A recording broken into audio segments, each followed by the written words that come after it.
Okay. Okay, you red, white, and blue. Now you know good, Miss America, how you like this shit, huh?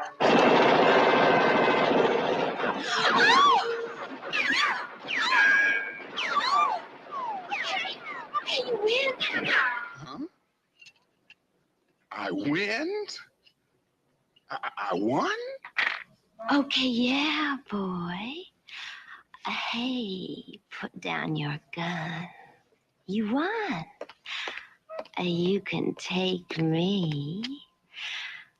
Come on, fella.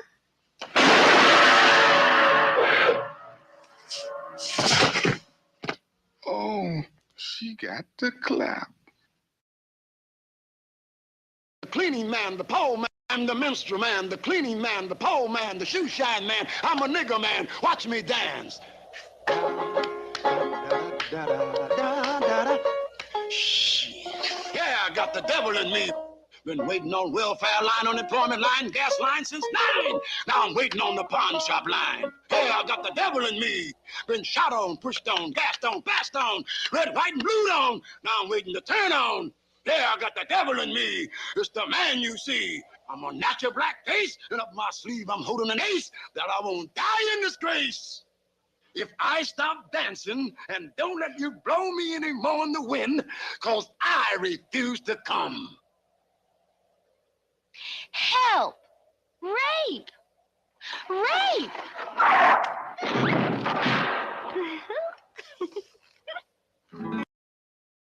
Structure is not a monolithic structure. What family are you talking about? What is the black family? Are you talking about the single-headed, the single-parent family, the sort of poverty-stricken family with children? But that really does not fully represent the African families whatsoever. In fact, you got a number of African family structures. And you got to be careful then in trying to make that commonly projected black family, that welfare family, as they call it, or what have you, that they throw up at us all the time, represent what the black family is. You see, because when you, and using that family where you talk about men not being there to take care of children, or men creating children they don't take care of, as the symbol of what a black family is, and as representing the nature of black male and female relations. Du Bois argued that it is not possible to understand Black life in America without systematically assessing the influence of historical, cultural, and social, economic, and political forces. The family is a product of society. People get married, have children, and raise families relative to the economic and social system they live in. We don't have to talk about family history tonight. You need to study family history and see how family structures changed over time, reflecting social, political, and economic change. We often assume that the kind of family we see today in society is the kind of family that always was, or represents what the family should be. We often make an assumption about what the family should be. We have not yet asked ourselves a question as African people, what shape and form should the African family be to solve its problems? We automatically assume that the Eurocentric family that is represented to us represents what a normal family is and what it should be. That creates tremendous problems. And therefore, to the degree to which our families deviate from that structure, to the degree we are to talk about it as broken and dysfunctional and all of these other things. Or that this is the type of family we should go for, instead of saying, given our realities, what is the best family form and shape that will solve our problem? This is the thing I too talk about when I talk about African-centered education.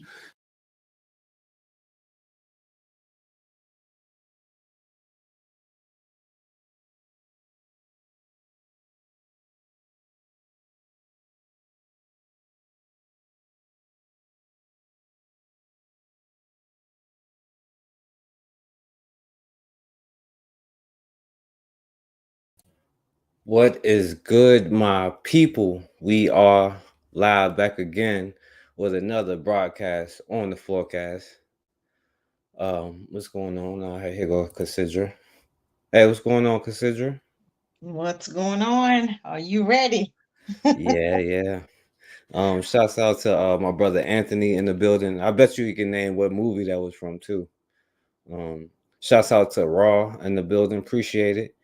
But how you doing though, Cassidra? How you doing today? I am good. Good. I tell you, I was looking at that video that you sent me. It's pretty good. It's pretty good. Sometimes I don't think they went deep enough. You know what I'm saying? But it was pretty good. Yeah, definitely. Um, let my brother Anthony come on. What's going on, my brother Anthony? Hey, what's going on, bro? How you doing, man? You hear me?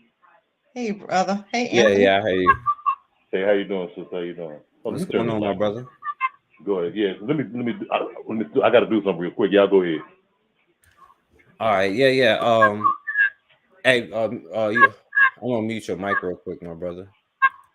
All right, yeah. So yeah, me and consider back with another weekly thing, creating legacies, back to business. And this week, you know, co- consider, I think it was a good idea where we talk about generational trauma, that just goes on with us in our communities. And we're gonna touch on just a couple of points. And we invite other people to come on and be a part of the conversation, even though it might get like kind of real, you know what I'm saying? But we want the real truth, because this is some of the stuff that we don't talk about in our community, and it needs to be talked about. And the thing is, you see a lot of people on here acting out of their traumas, and that's why you get a lot of the people saying a lot of the stuff that they say. You know what I mean? Even down to the point where they'll say, try to figure out a way to get their person of color um companion, you know what I'm saying, significant other, whatever you want to call it, in there, because a lot of the stuff that people don't want to talk about is the self-hate. But where does this self-hate come from, so but yeah, what you think about the topic though, Cassandra? I love it. I think it's much needed. It's not talked about enough in our community. And a lot of our behaviors that we're seeing today is the result of generational traumas that was either ignored or just not mentioned. Like I said, at one time, Big Mama. Remember Big Mama, who sometimes she would be cool, and other times everybody was scared of her. You know what I'm saying? That was traumas, and that was bipolar, and people didn't even understand that it had a name. Some days she'd be good, and some days she cuss everybody out and beat the hell out of everybody. That's bipolarism, and people didn't understand. They just thought Big Mama, ooh, she a mess. But Big Mama had some stuff and passed that stuff down. And she probably got it from her mom's mom. You know what I'm saying? So we do, and we have passed stuff down, and we're continuing to pass stuff down because remember, we never got help. Our ancestors never got any help for the slavery. That was, you know what I'm saying, and stuff is in our DNA, and we don't even understand. We just been living like this for so long and been passing it down, and we don't even think nothing wrong. We've gotten so seasoned to it, till we don't even, we don't even notice it. It's just a behavior, and you'll hear people, well, this is how I am, and I'm gonna be like this till the day I die, and they're right. If they don't get some help, and I do believe that it should be mandatory for Black people to get therapy, even in starting in elementary, and on up.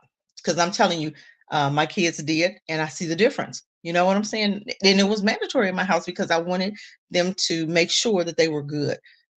So you have to, sometimes you have to step out and do something different. I definitely didn't want passing generational stuff down because I was a part of rape. My mom, I was treated, crazy. My mom wasn't there, my aunts was there, then they wasn't there, and I was at the sitter after sitter after sitter. So I, I saw a lot, and I experienced a lot. But I'm telling you, I was like, no, I want to be the best mom that I could be because I didn't know how to be because my mom wasn't there for me. Not like most moms. And my dad, of course, wasn't. So I was without, both parents really, even though my mom would come around when she was off, but still, I still didn't get it. It still wasn't right. Not the way I wanted it to be. I wanted it to be a real relationship. I wanted that real relationship with my daughters. And it took work, very angry as a child and very angry as a young adult. And I was so tired of being mad all the time because I was mad all the time. And I just didn't want my kids to grow up around that. So I went to get help. We have to, it should be mandatory. And we didn't. And we just passed stuff down, and we're still, even now, we're passing stuff down on our children that, every time we give our children to them in those schools, and they're abusing our children, they're doing all kind of stuff to our children. And we don't even understand it because we feel like we've gone through it and going through it. And, every day on our jobs, you go through hell with them every single day. And we just keep on taking it, instead of us creating for us and us learning how to treat each other better and stepping out and creating our own so that we don't have to be bothered with them. We won't do anything. We just surviving now. No, enough is enough of surviving. I'm ready to thrive. And I rest my mic. Yeah, all facts, all facts. My brother Anthony, what you think about when we say generational trauma? You on mute, my brother. You on mute. All right, there you go. There you go. I'm good. Yeah, my bad. I had muted it when you had walked away. But yeah, go Yeah, ahead. yeah, man. That's yeah. I think generational trauma. I mean, it's something that we as black people, like in our families, in our individual families, and us as a whole. I mean, we've been going through generational trauma since they bought our black ass up. You know what I'm saying? We've been going through that since then. But I think, like, I think the thing is, okay, we had the trauma. We gotta work on now how to deal with the trauma, man. That's what I think. We have to work on how to deal with the trauma, and a lot of times, like the sister said, we just okay, well, I just go ahead with I keep it to myself. You know what I'm saying? And if we pass it on our kids, because like when our kids come to us with like our children come to us with problems, with things that they go through, we like, well, tough it up. I toughed it up, you tough it up. You know what I'm saying? Yeah, that's a fact. Yeah, I mean that's what we do. When our children come to us with problems, like dad, mom, look, I got this thing, I'm going through this, man, and we look at it as we kind of look at it like they being weak sometimes, especially for our young men. You know what I'm saying? When they come to us with certain issues, because we like, well, man, this ain't something that men have to deal with. You know what I'm saying? And hey, you just need to tough it up. We think this making them go play football or something. You know what I'm saying? Instead of just sitting down and talking to them, man. And yeah, I mean, I think it's a real thing, man. We need to start dealing with our trauma, man. We need to talk. We need to talk, man. Because I went through some things too, man, when I was young. And Oh, for real? made it, that made it kind of hard for me, growing up, man. Especially, like I grew up, my mom, my mom was a single mother, but I didn't grow up, with a father figure in the house. I had a stepfather, for a few years, but for the most part, it was just, my mom, me and my brothers, man. And yeah, you didn't, not having that strong father. You got your mom, but she could only do so much because a mom, I mean, a woman can't really raise a man. But she could raise you to that age where you're becoming a man, but you need your father, a father figure to, to give you all of them life lessons that that only he can give. And that was the thing that, I mean, it had a hell of an impact on me, man. It took a long time for me to overcome it too, but I did. But I mean, it took a long time. It took a long time, and I wish that I had that kind of support, when I was growing up, that kind of guidance, that male guidance, you know what I'm saying? But yeah, so yeah, I'll leave it at that. Yeah, definitely, definitely. I feel you on that. Yeah. Do me a favor, my brother. Hey, mute your mic, my brother Anthony. They got a feedback with it. What I need to do? Can you mute your mic? Yeah. It got feedback coming through. Go ahead, With Cassandra. that forecast, so what he was just saying, this is why we as Black people should be in therapy, seriously. And I know a lot of people, Black folk, frown on therapy. And I'm like, no, therapy with older. And I think for my daughter, it was an older man because her dad was, her dad, we were married, but he wasn't the best dad. You know what I'm saying? Because I didn't know what the heck, how to choose a guy. I didn't know what the heck I was doing because my dad wasn't there. So I'm a living witness that sometimes you will attract men just like your mom. You know what I'm saying? My dad wasn't there. My mom wasn't there. So I got an unattached emotional, my first husband was I want to say unattached, unemotional. He was, not there emotionally, or, he was gone all the time. It was just like my dad. You know what I'm saying? That's what I chose because I didn't know what does a real man do. Had no idea.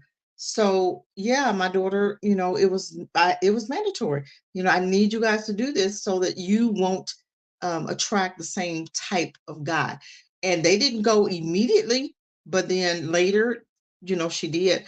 But I was seeing what kind of guys they were attracting, and a lot of those guys acted like their dads, and that's when I was like, hold on now. No, but that's what they were around. So that's what they know. So a lot of people say, well, I don't want to attract my dad or my mom, but if that's what you're around, that's pretty much what you're going to attract to yourself, but therapy. And I do believe that we need older Black men and women. If you're a woman, and my daughter got a male, which was great for her. And just depending on you can start with a woman, then you can change to a man. You know what I'm saying? So it doesn't matter, because then that way you'll get it from both sides. You'll get the understanding from both a male and a female. But I do believe they should be older Black individuals, because I don't believe white folk can therapy Black people.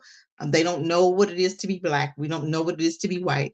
They don't know what it is to grow up in our home. So I don't believe that it needs to be a different color. It needs to be the Black person giving therapy, an older Black person who's gone through something and now they've come out of it, that can, therapy you through your stuff.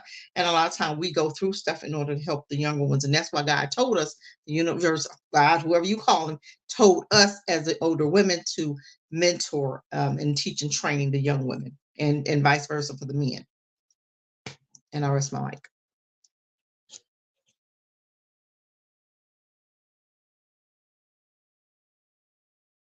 Forecast, you there? Yeah, my bad. I was muted. I'm sorry. But yeah, you're right, and we'll get into it some more. But I think that personally, like a Black man should probably talk to another Black man. In my opinion, it don't have to be that way, but I think that helps a lot more. And we're gonna talk about that a little bit more. First though, I want to show y'all this. Speaking of like generational trauma, we all know like kind of the history of like where all that come from. So I'm gonna just play a little bit of these first two ones. Take, for example, the Civil War. UCLA researchers studied the health records of 4,600, and just that, sons of those POWs were 11% more likely to die at any given age after 45 years old than the sons of non-POW veterans, showing that events in someone's life can affect the lives of the next generation. Dr. Brian Dias is an Emory University and Yerkes National Primate Research Center neuroscientist studying intergenerational trauma. And so epigenetics is one of the new frontiers that's allowing us to understand how the environment interacts with our genetic book of life. This book of life, our DNA, has instructions for making our eyes green or our hair wavy. And epigenetics is the way those genes are turned on and off. Things that happen to us in our lives cause tiny chemical tags to be added or removed from our DNA. These tags turn those genes on or off. Under supervision of the American Red Cross. All right, so yeah, you know about them. And play this other one real quick, and then hear what y'all got to say about this. 100 years slavery. Can you imagine the depression? And in 400 years of trauma, we look at the impact of racial trauma throughout our history and now how it is affecting us today. As civil rights leader Reverend Otis Moss Jr. sits in the chapel of the UH Community and Health Center that bears his name, he reflects on the many layers of racism he's experienced over his lifetime. Racism is the personification of evil and injustice. Racial trauma refers to the severe mental and emotional response caused by encounters with racial bias and ethnic discrimination. Racism is connected to just about every major mental illness and many, many physical health conditions. So the more racism you experience, the worse your mental health, the worse your physical health, and for many reasons. When we experience racism, microaggressions, daily insults, this actually translates into higher stress steroids, higher cortisol, circulating cortisol in our bloodstreams, which negatively impacts our whole bodies, which results in a physical manifestation of disease, higher rates of obesity, diabetes, high blood pressure. Exposure to discrimination, either directly or indirectly, can trigger racial trauma. All right. So yeah, what do y'all think about that? We already know about the diabetes and all of that stuff. None of that is really natural, But what do you think about that? What do you think about that, Cassidra? I totally agree, because you can see Black people are, we go through everything in our health, and health is related to the trauma, like the man said. You see a lot of obese Black women, and you see a lot, and I mean a lot, because we're lonely, we're going through a lot of emotional abuse, physical abuse, mental abuse, in every area, on our jobs, with our husbands, with your boyfriends, with your dads, not being there, with your mom who's going through traumas because she want her man, she's lonely, she's made some mistakes. So it's and then America has done this to us, okay? And then they look at us when we clown out, go through mental health issues, like the dude on the train, the Black dude who got choked by the white dude. That was a mental health issue, because he saw his mom being murdered when he was younger, okay? That was trauma. So he never got help for that. Nobody gave a crap about this young man. So they ended up killing him because he got on got on the train that day and was having a mental health issue and made a big deal, was so small, it was a big deal, but it was related to something else. But it was, he said he was hungry, but it wasn't about that. He died because he was having a mental health issue.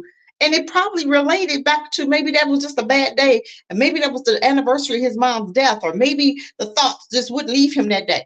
But that was trauma.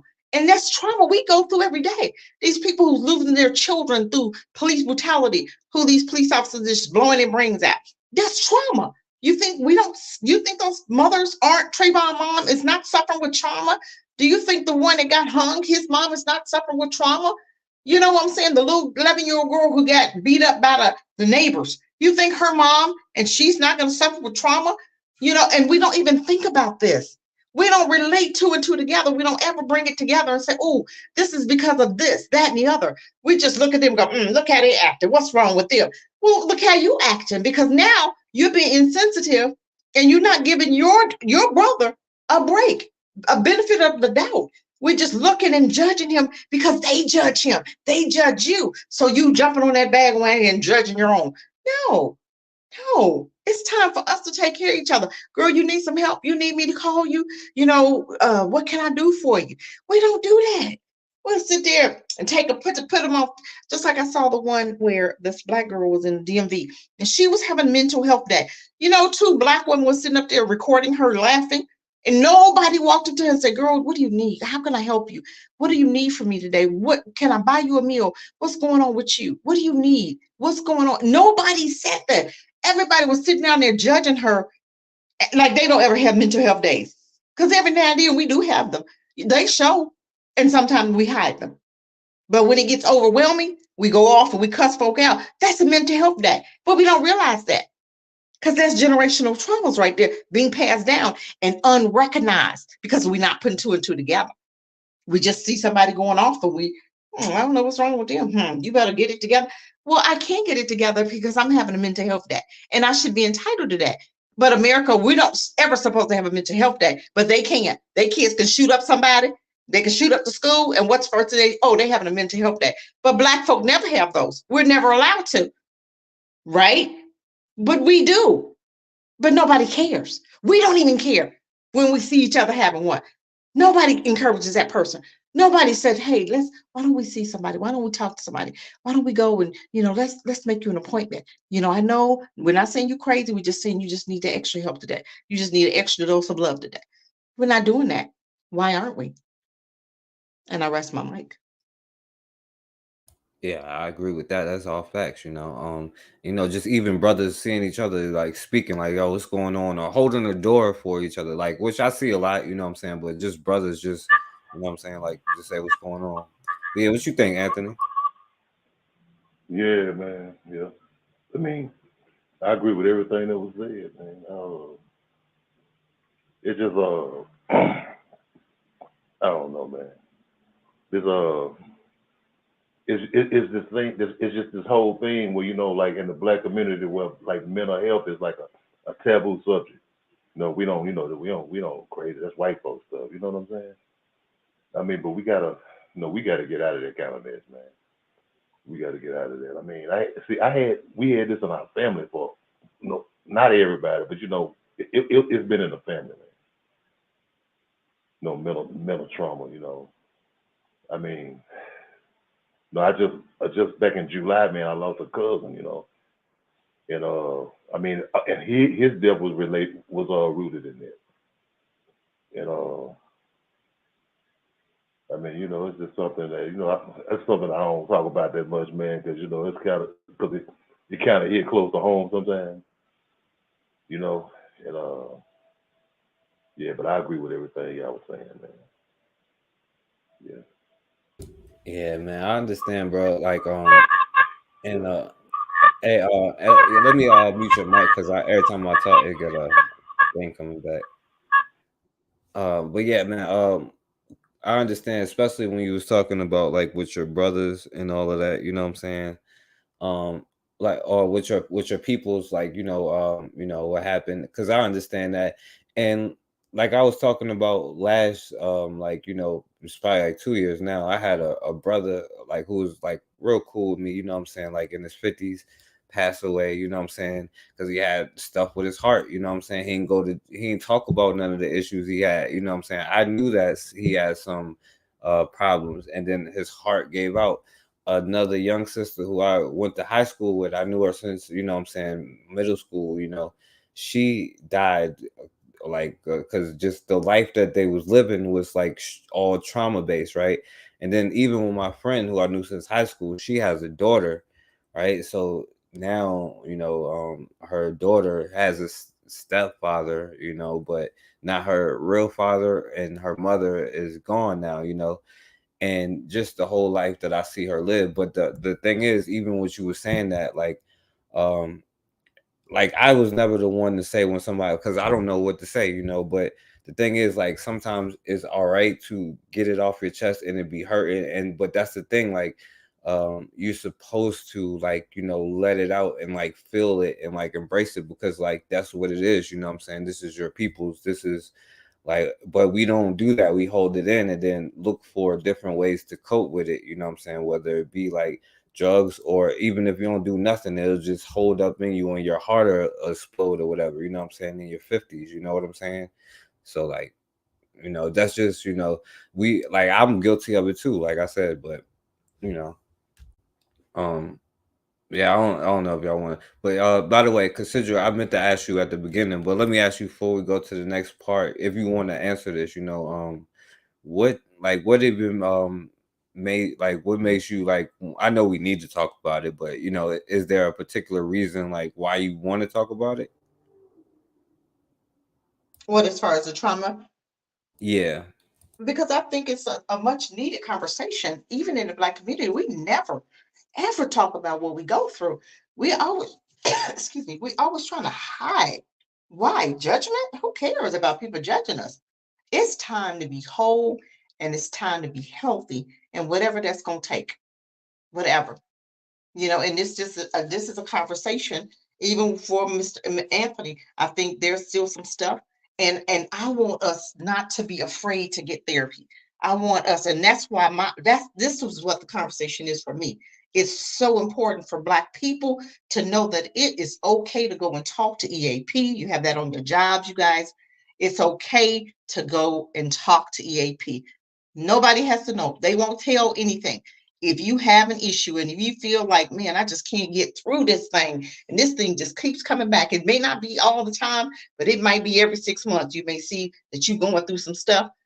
Go talk to somebody. It's okay. EAP, they have Black folk working with them, and they have folk that can help you to help you to recognize some things. Because I remember a couple of years, maybe about 4 or 5 years, maybe I went to one, and she helped me to understand some stuff. And I ended up asking my kids. I said, "Hey, did you guys ever notice that?" And they go, "Yeah, we thought it was normal." I'm like, "No, that wasn't normal." And I had to apologize because I didn't even know it. Some stuff that was coming out of me that I was saying or not saying or acting out, or it was where I was being negative about myself, right? And she said, and I didn't know that I was doing this. And she said, "Do you know this?" And I would have never known if she wouldn't have brought it out. So I think that we do have to talk to somebody so that we can see ourselves in another eye, because really we can't really see what we're doing, period. Because we've been acting the way we've been acting for so long, we don't even know it's not abnormal. We don't even know it's not normal. We just been acting like that, and we just gonna keep on until somebody say, "Do you recognize you do blah, blah, blah?" And then we'll pay more attention to it and be like, "Oh man, yeah, I need to deal with that." So let's stop being afraid to deal with truth. Let's stop being afraid and acting out. Instead of us dealing with stuff, we drinking it away, or we getting high, or we smoking, or we doing sexing, we doing other stuff to cover that pain that we going through. It's time for us as Black folk to deal with some of this pain, because it's a lot. And I keep telling people, if you can ante up enough money to come up with your own business and maybe do an Airbnb so that you can move out of America. And I believe that the only way that we can heal is actually being out of the abuse, because we've been in this abusive relationship with America for so long. You know what I'm saying? And on our families and on our jobs. It's a lot of abuse. Everywhere we look, it's abuse. How in the world can we not lose our crap? How can we deal with this? Every single day it's abuse. And our men, you guys, I don't know how in the hell y'all do it every day. Y'all have it so, Black women have it bad, but Black men, I don't know how you get up and survive every day. I don't know how you don't flip your wig. I don't know how you don't just shoot up a place, because you guys, they are extra hard on you guys. And I've seen it with my husband. I've seen it with his son. I've seen it with the men on my job. I've seen it to where they're extra hard, and you got to dot every I and cross every T twice. And then they still gonna see when you didn't dot it dark enough. You know what I'm saying? Then they still gonna come up with something you didn't do. But so I understand. I see it every day. And I've seen a video one time where a Black guy was came out to his car from lunch and just lost it. And and thank God, he didn't lose it enough to go back in there and shoot up everything. I'm just saying, I've seen it. And I'm like, God, I don't know how you guys do it every day. But I think it should be mandatory for our babies, even elementary right now, dealing with these teachers and dealing with what they've been dealing with. I guarantee you some of our 6 and 7-year-olds, and that's where it starts. They are normal up until they go to their schools. They go in their classes and it's like hell from then on. Everyday trauma. They dealing with somebody, a teacher, just aggravating them, and they can't say anything. They can't come home because the mom, boy, shut up and go ahead on. It's an excuse because we don't want to deal with the teacher, or we can't deal with the teacher. But we can tell our sons, "Oh, ain't nothing wrong with that teacher. Go ahead on. It ain't nothing you can't handle. She only making you stronger." That's some of the stuff we tell our kids. But this is a grown woman, an adult. You can't even handle the adult on your job that's treating you bad without you wanting to go and slap the hell out of them. But you expect a 6-year-old or 7 or 8-year-old, 9-year-old, knowing that they're going through abuse every day, but we still give them our children every day. Don't we feel bad for that? I feel horrible because I did for mine, but I didn't understand what I understand now. If I could do it all over, I would do it totally different. Homeschool, homeschool, homeschool is what I would do. And I would have, a mom, a grandma to come in, and I would hire them to do it, just make sure they're getting online, even if it's online or a homeschool group or something. But there's no way in hell I would have my kids in this public school today. I would never. But we so used to it, we don't even want to think about how we can, pull them out. Because the healing starts. It can start as soon as they're away from them. Because if you look at your children were fine up until 5 when they started school. Then when they started them schools, everything went downhill from there. Because I know my granddaughter, she's very much like me, and she was going through hell in those schools. And we pulled her out and put her in a Muslim school. You know what I'm saying? But it was totally different in a Muslim school. Totally different. But I'm telling you, it's just, and even when she went to the Muslim schools, one lady that I had to, address, even her, she was a Muslim, she wasn't healed up, because I remember one time my granddaughter was talking and she was on camera. And I don't know if she knew she was on camera or not, but I saw her facial expression with my granddaughter, and I stopped you right there. I wanted to catch her in the act and say, hold on, we need to talk. You know what I'm saying? So even us, we still, even in these religions, we think we didn't got it together. You ain't got nothing together. You're still traumatized, because I saw, I see it every day with church folk. But it's time for us as Black people to deal with our traumas. And I rest my mic. Yeah. Anthony, you want to say something before I go to the next part? You on mute. No, you go ahead on, bro. She said it she said it well, man. Yeah. Yeah, that's a fact. That's a fact. Because because I want to ask both of y'all. Are you mute your mic, my brother? Are you mute your mic real quick, my brother? My bad. What's going on, Oni? All right, so yeah, this is the next thing I want to ask y'all. Now, one thing we don't talk about, right, is like a lot of child abuse, which comes in a whole lot of different forms. You know what I'm saying? I guess you can even just say like the physical abuse. You know what I'm saying? Now, is one thing, because I even heard people like, listen, I got, what I'm saying, the belt before, and I say now that I'm an adult, I deserved it. You know what I'm saying? But like there is a thing where like abuse happens, like, you know what I'm saying, where like physical abuse, like where you are like, you know what I'm saying, like that does happen, and it's just a whole lot of things. So let me just play this. Rate, not only from COVID or at the hands of law enforcement or gun violence, but as a result of child abuse. According to the Department of Health and Human Services, in 2019, Black children accounted for 13% of reported child abuse cases in the United States. Even more disturbing is that Black children accounted for 29% of the fatalities related to child abuse. The study also examined the environmental factors present where child abuse had taken place. Alcoholism was present in 15% of the homes, while drug abuse had been reported in 28%. Also, domestic violence incidents had been reported in 28% of the homes, and 13% had experienced financial hardship. Children's rights advocates have identified the abuse of children in Black communities as a byproduct of the normalization of abuse experienced by Black people as a whole.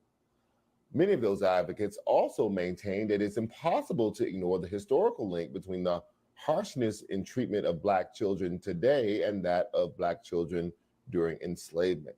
Joining us to discuss is— All right, so now, Anthony, I know you had to go get the switch. You probably deserved it like me, but you see, like it's like corporal punishment in Black communities.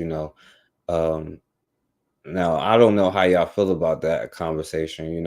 And then you see like some of the reasons, and we're gonna touch on some of them. But like like even one thing is financial hardship is environments.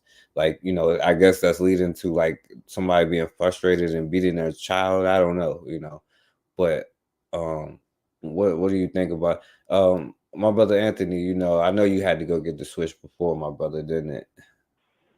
Yeah, hey, excuse me. Man, you had to laugh on that one, man.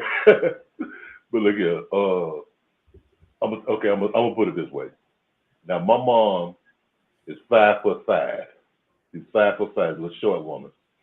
Now, all of us sons, we was all as tall. I'm the shortest, and I'm 6 foot. Okay. My mom, we were some bad children, man, growing up. We got into a lot of mess.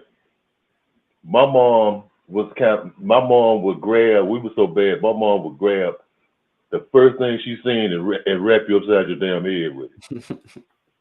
You know what I'm saying? Hey, my mom, I remember one time, I'm going to tie this in to what we talking about what you're talking about in the prompt. Okay, one time, me and my brother, we went off and we got into some stuff we had no business getting into. We got out of school, we went to hang with some of our friends. And we stayed longer, you know, we supposed to be home. So, you know, when we got back home, we already knew my mom was going to be mad. And so my mom, when we got home, my mom was standing in the door. Y'all come on in. We came in the house. My mom, this is a true story now. Man, my mom made us go. I was in the 6th grade. My brother was in the 5th grade. My mom made us strip naked in the bathroom. She said, get down and over that bathtub. And my mama whooped our ass with an extension cord on the back. Now, I don't know if y'all ever felt how an extension cord feels. With an extension cord on the back. And so, you know, naturally, you're going to try to defend yourself in the kind of way, you know, not like hit your mama back, but try to, you know, fend off the blow. Try to catch it, yeah. Yeah, try to catch it. So we jumped up. We in the bathtub. My mama turned the hot water on in the bathtub. She turned the hot water on. And the water scalded your feet, and you try to fend off these blows, you know, and she tearing your behind up. You know what I'm saying? One of my brother Andre, my brother, the one who I tried to hook up with Sister Cassidra. My brother, he said, he told my mama, he said, because when he went to school that day, the teacher had asked him what was wrong because he had almost like a bump on his eye. It was kind of like blackness on his eye. It wasn't an old black eye, but it was where, you know, tell when somebody had hit it because my brother light skinned. And he said, you know, he must have told him that my mama had whooped her ass. Well, the people that came back, they called my mama house. You know, like, you know, kind of basically, the school called her house, like basically accusing her of child abuse. My mom was saying, well, you know what, guess what? For them telling you that when they get home, I'm going to whoop their ass again. You know what I'm saying? Now, that's how my mama was. But I'm saying now my mama is the best woman that I ever knew. And we deserved every bit of that. You know what I'm saying? We deserved it. Because just imagine a woman trying to raise 3 boys by her damn self. You know what I'm saying? And then all these boys taller than her. You know what I'm saying? And get to talking back, you know, and stuff like that. What she had to do, what she had to do. Now look here, I wouldn't beat my children like that. You know what I'm saying? So my mama, for a little bitty woman as she was, man, that woman gave some brutal beatdowns. You know what I'm saying? But I understand why. Because she was trying to get it through our head. You know, for this world that she was trying to prepare us for. And we was knuckleheads, man. We was real knuckleheads. We didn't have no guidance, ain't no man around, and she was doing the best she could. But like I'm saying, but when I think about it, I say, yeah, you know, mama, and I don't hold it against my mama. I don't hold it against her. Right now, today, hey, we was bad. Forecast, we was bad. We deserved all of ass whoopings. What I'm saying, yeah. Then when I think about it today, I mean, no, I don't think I'd do my kids. Like, I wouldn't whoop them like that. You know what I'm saying? I probably talk to them. You know, I mean, you know, you use little like corporal punishment when you have to. But and then today, you know, you can't even look, man. You can't. When I was staying in Atlanta, check this out real quick. I was in Atlanta. I was staying in Atlanta Metro. I had a neighbor. Okay, now his grandson. The grandparents was taking care of the grandkids, you know, because the parent was on dope, doing whatever. So he was taking care of. But see, this boy, his parents were drug addicts. Now this boy, that affected him because I think he was born, you know, with some mental problems from that. And he one day, you know, he had a problem. You know, he had a problem with violence, man. He still do. You know, he's 13 now. But this little boy had a problem, like he'll hit his little sister. He like hitting people. He like fighting all the time. You know, it wasn't his fault. But I'm saying one day his granddaddy rapped his ass, and he called the police. He called the police, man, and the police came, and guess what? They put the granddaddy out the house. They put him out the house. He had to go and stay with his mom. You know what I'm saying? He had to go stay with his mom. No, and you know, they had to get him out of the house. That's what they do in the state of Georgia. They had to get him up out of the house. So I mean, it's like, you know, it's a tough situation, man. You're gonna discipline your children. I mean, and he just, the boy, he deserved it, man. I remember the whole incident. He deserved what he got, and he didn't, his daddy just really just wrapped his ass real good, and he went and called the police on my child abuse. You know what I'm saying? And they put him out the house, man, and right now, and even right now, he's still doing crazy stuff. He's still beating up on his.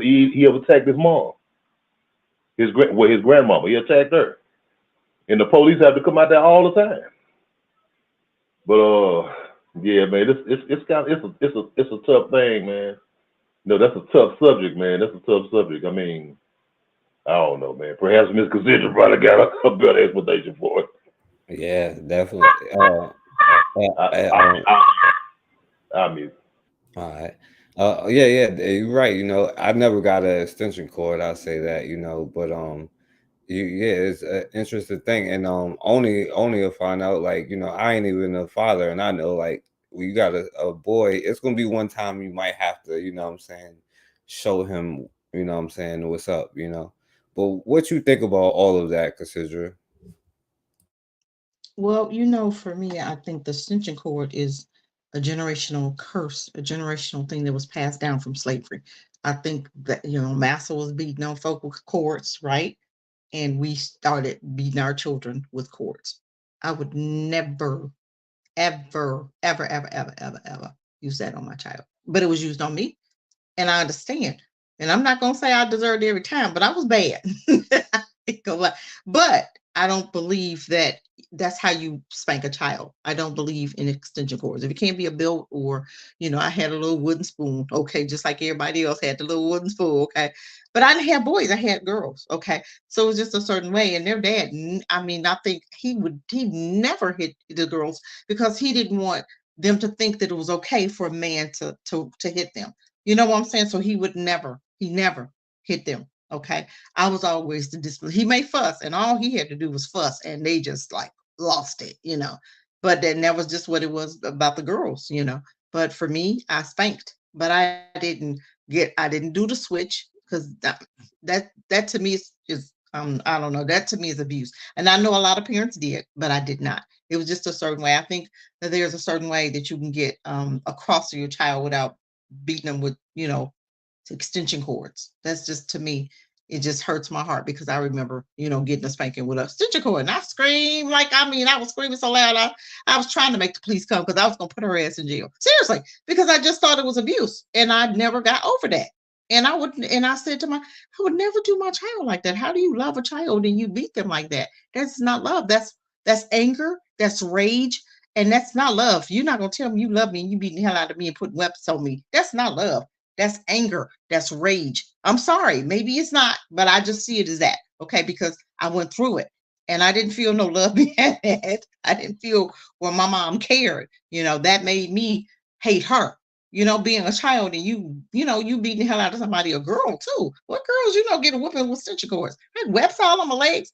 And I was hoping somebody from school would see it. I didn't care if they did or not, because you had no business touching me like that. And I was very angry. That made me mad.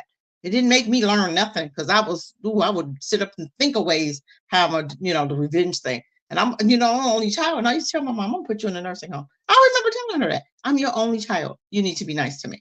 And for a child to tell their mom that I was very vocal, so I'm sure I did deserve spankings, but not to be beat like that. But I understood, you have to understand, I was a product of rape. So it was a lot of anger in there. So that was not discipline. That was anger, and that was rage, and that was hatred, not maybe for me, but for the dad, for the man that did that to her. And I was a product of that. So what else do you do? So this is why this conversation is so important, because there are more rape babies out there than you guys actually know. You have babies out there that were birthed by, from fathers touching their kids, their little girls. And they tried to tell mom, and mom didn't do anything about it. And you had uncles touching kids. I remember one time I went to a sitter house, and I often tell this. I went to a sitter, and I was a special child. I could walk in somebody's house and feel whatever was going on. They was fighting. I was a feeler, right? So I walk in the house, and I'm looking on this couch, and I thought to myself, man, this is going to be a long night. Why would I say that? I'm very gifted. I was very gifted as a child. and I go to bed. I always used to have night lights because I have night terrors, right?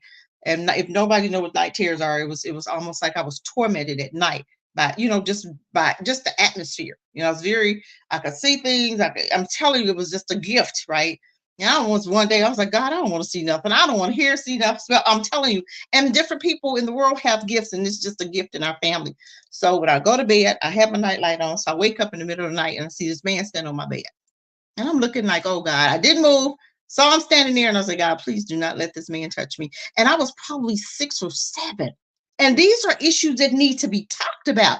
So I said, God, please don't let this man touch me. When I said that prayer, and I'll never forget, this man turned around and walked out the room. Didn't touch me, nothing. Just walked right out the room. So I know I learned then very early how to depend on God. Okay, I'm gonna just call it what it is for me. I learned very early I established that relationship because that's all I had. I didn't have my mom. I didn't have sisters. I have brothers. I had to protect me. I didn't have a protector. Most kids have protectors. And I always said, when I have kids, I'm going to always protect them. I'm never going to try to put them in a situation where they could cause harm. So we have to understand a lot of this conversation, needs to be had in our community. We're not talking enough about this, and we're not getting the help that we need. We're just thinking we have traumas and we dealt with it. No, a lot of those traumas, my trauma wasn't dealt with till I was a grown woman. When I decided to go to counseling, when I decided to get therapy because I was tired of being angry, tired of being mad, tired of hating my mom for something that she didn't even understand for herself, who never got healing for any of it. Even to this day, my mom is 85 and, and her and I relationship is still strained. I try to have that relationship as much as I can, but I can still feel that, I can still feel that stuff from her because my mom never got healing from that.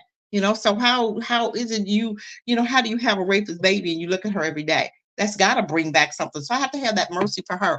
I have to have that that forgiveness for her. But it took a long time. It took a while because I was treated horrible. And it was because of the trauma that was never treated. But so a lot of stuff that I go through now is still because of that, the way I was treated. So I have to catch myself. I have to recognize it even now. You know what I'm saying? So that stuff don't go away by itself. You have to get help for it. You have to. Whether you do it in stages or you do it, maybe if we went through something, ladies, gentlemen, if you've 20 years old, get some counseling, get some therapy. It's okay to talk it out.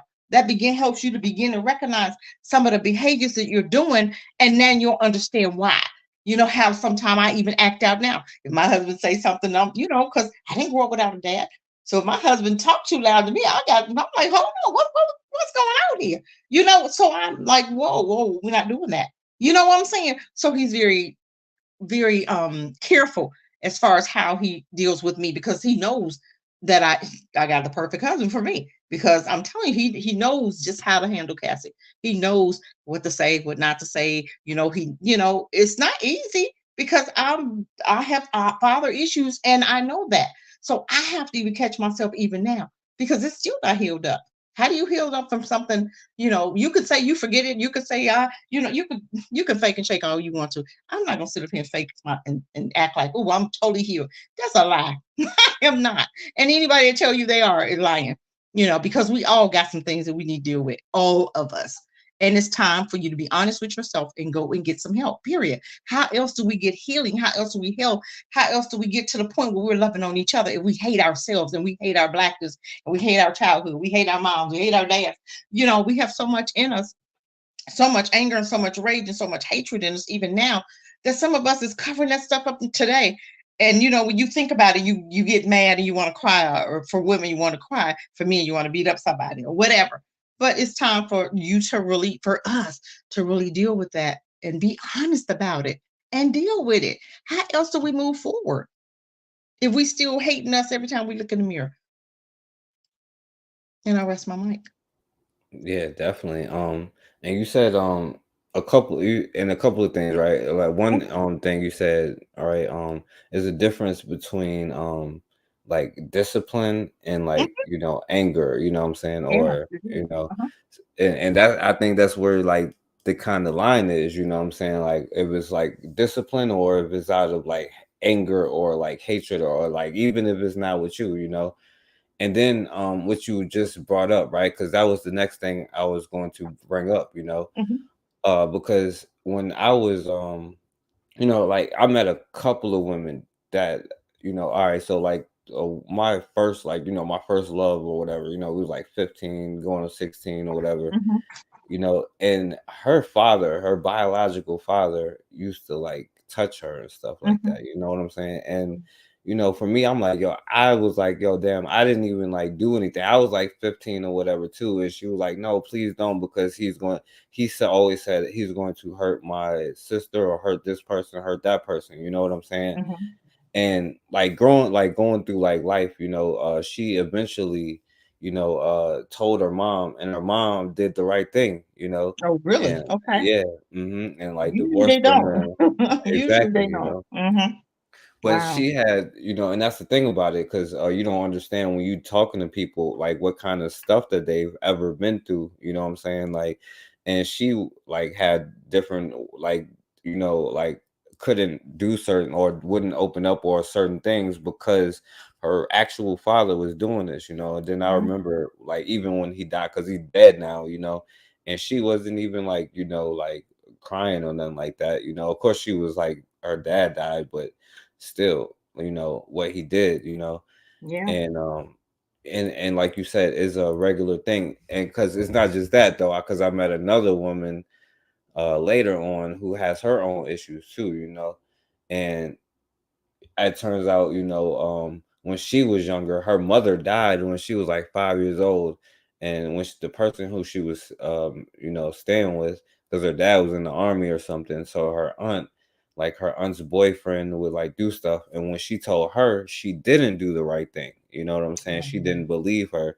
And till Yeah. this day, she has issues. And then I see how she passed down her Yeah. trauma to her and then now Yeah. she has a like her child is like 19, 18 or whatever, like she's still a teenager, but now she has a baby, you know what I'm saying? Yeah.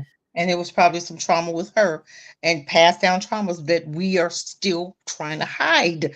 It's time to deal with this stuff. Seriously. And we're not doing it. And how many, mothers give their daughters to the, especially if you have a drug problem, alcohol problem, especially the alcohol problem. You got these boyfriends, they really want you. They just want your daughter because they waiting on you to pass out, and they know that you're gonna pass out, and then it's your daughter's free game. You know what I'm saying? So we have to be very careful of that. And that's also in my book. We talks about that, even in the Mother's Love, my book. We talk about that. This is why I wrote the book, because I wanted parents, I wanted young women who grew up without moms, seriously, like I did. I grew up seriously without my mom. It was only until I got older that she started coming around, but it's still, we were never close. So I wrote the book for those young women who didn't grow up with moms, to get an idea of how to parent. That's what the book, and it took me literally 20 years to write it, because I did it on me raising my girls. So that was, it's there for young women who don't really know how to parent, didn't have their moms, because if you don't have your mom, you're not really being taught how to parent. You just kind of learning as you go, and that's what I did. I learned as I went, and what I went through, I just didn't, and I did it on purpose. Learned how to parent. I prayed, I learned, I read, everything I could, so that I wouldn't repeat the same cycle with my daughters. And I totally did it totally different. And I'm not gonna say the beginning it started out the rough, because it didn't know what to do, didn't know how, because my mom wasn't there. So I said, I got to do something different. So I started reading, and even then I started talking to people that I saw that was older women, who I would just get up under, and I would say, hey, and I began to talk to them, and God would always replace a mom figure, like my aunt. Her and I grew up together. She was a little older, but I would go get up under her, and she treated me just like my mom. She was my mom. We were super close. So I would always call her, and he always had my aunt there, and she went through everything with me. So I didn't have my mom, and she saw her sister. She saw how my mom treated me, but my aunt just kind of took, stepped in that place and took over, and which was great, because I would have known how to do it, and I began to watch her with her daughter, and I'm telling you, we have to be honest and start talking about this stuff. We have to. And even with your friends, if you know people that's being touched, you have to say something. You don't see it and not say anything. Even if it's an abusive sister that you have and you see her treat your niece wrong, what are you going to do about it? You're going to sit there and say, you're going to say nothing.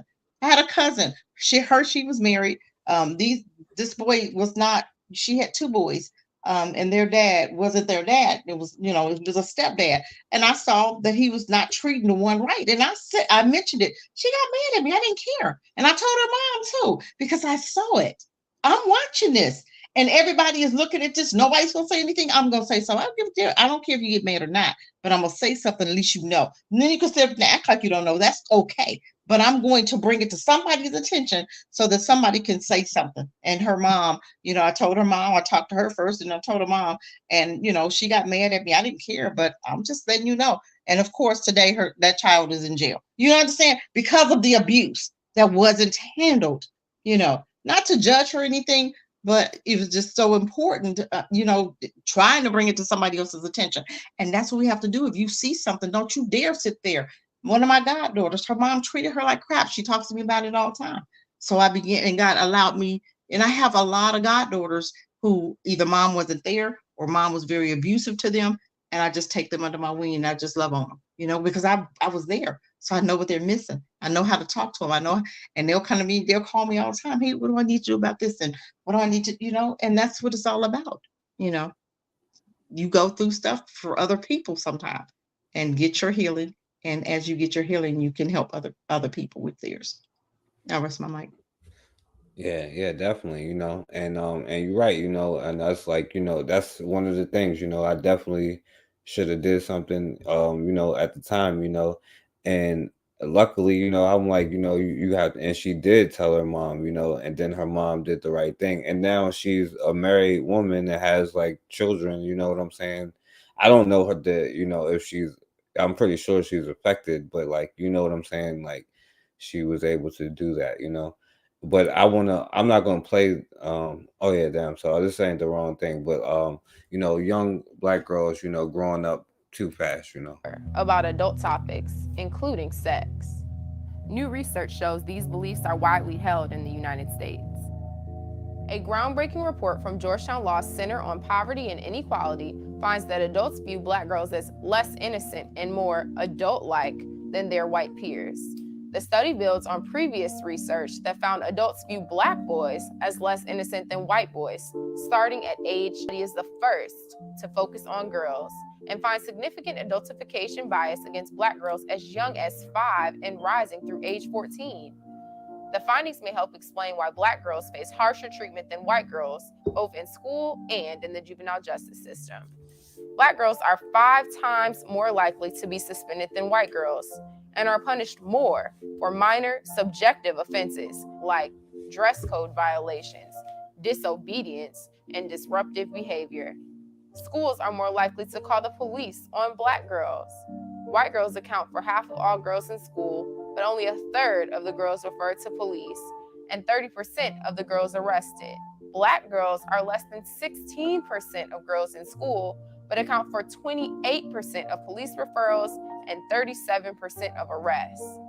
Past research has shown prosecutors drop 7 out of 10 cases against white girls, while only dropping 3 out of 10 against black girls. This data suggests bias plays a role. Right, and we know this, and then like you were saying now, this I'm not gonna play this, but this sister here is telling a story about how she was molested by her father for 3 years, her father.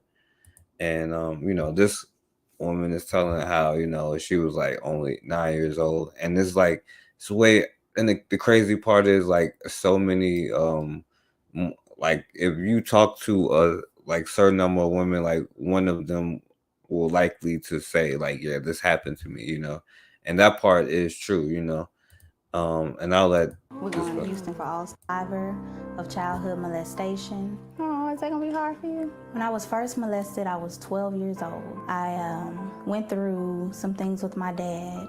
He would fondle me, he would touch me in ways that I knew was inappropriate. The breaking point for me was he came up behind me and just started touching on me. he pushed me on the floor, and he got on top of me, and he stopped. When I first received the call, I was in shock. I just couldn't understand. I mean, how could someone do this? I had a guilt that all of this time it was like this was happening and I didn't know it. In high school, I was very angry, very depressed. I felt like I just couldn't take it anymore. I took like 50 plus pills, and I felt myself like getting weak and weaker and weaker, and I just laid there on the floor. I absolutely feel like God was telling me it was not my time. All right, yo. So my brother Anthony, yeah, what you think about that, man?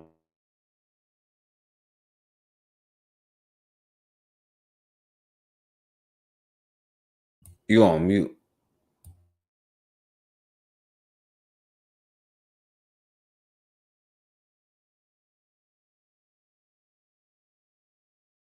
Nah, you still on mute. I can't.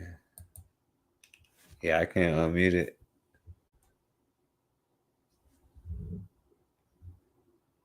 Okay, you hear me? Yeah, there you go. Yeah, okay. Yeah, man, it's terrible, man. It's terrible, and it happens too much, you know. I mean, it happens more than we know. I mean, it's a terrible thing, man. I've heard of it. I know sisters who done went through that. You know what I'm saying? I don't know what I mean. I don't know what to say about that, man. I mean, it's just that's fucked up. That's fucked up. That's fucked up, man. I can leave it at that. Yeah, that's a fact, my brother. Yeah. Actually, uh, yeah. So, what you think about all that, Cassidra?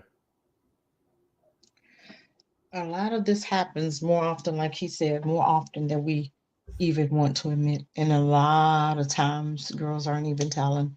They're not even saying anything. And some of the signs, and we need to even talk about some of the signs. Some of the signs is a young woman is cutting herself. If you see a young woman cutting herself, usually 9 times out of 10, that means that she has been sexual abused. If you see kids peeing on themselves, pee in the bed, little girl, kids, period, and they're like big kids, 5, 6, and 7, and they still peeing on themselves. A lot of times you got some sexual abuse, some kind of abuse is going on. If, say, for instance, if you have a child and you want to drop them off at daycare and they are like screaming at the top of their lungs because not just because you are leaving them, but because there's some pretty much some abuse going on in that house.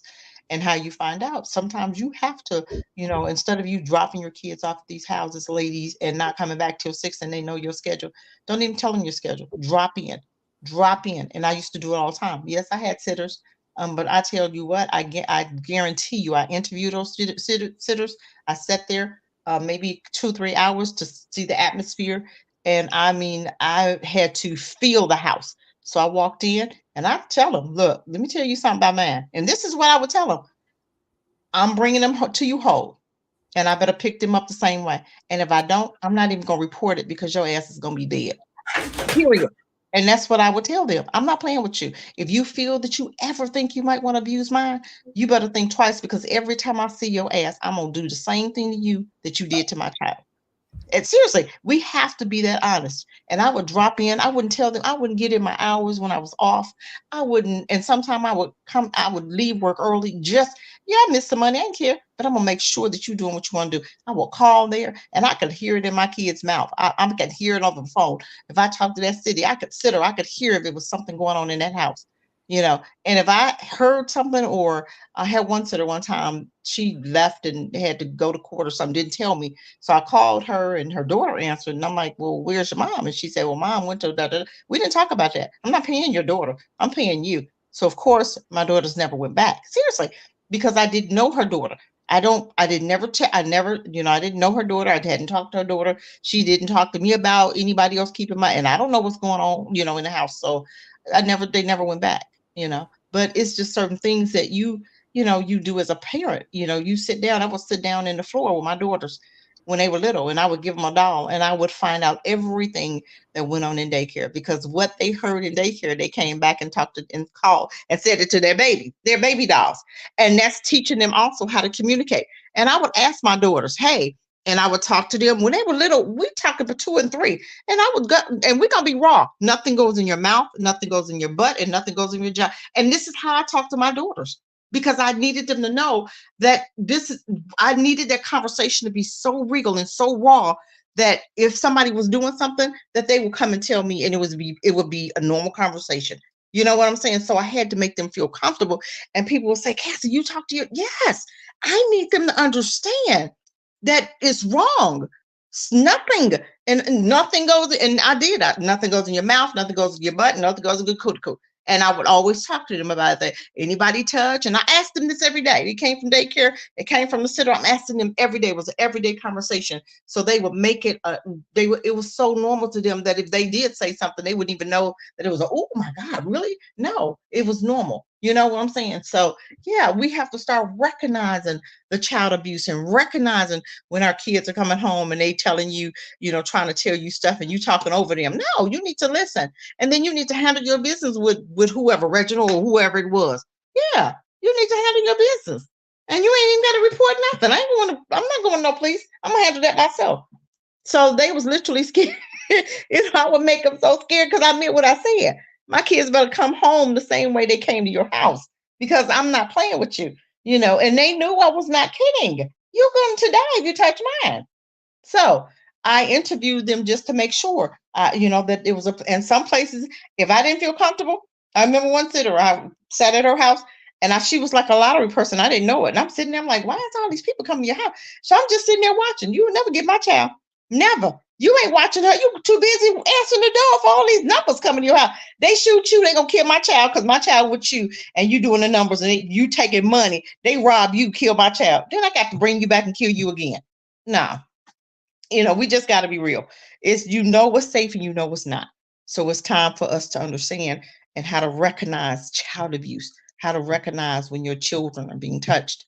I had a friend that dropped her son off, her son and daughter, both of them got abused. They took them to the daycare. They was getting busy, Well, I would never take my child to a home daycare, and the husband or the men were there.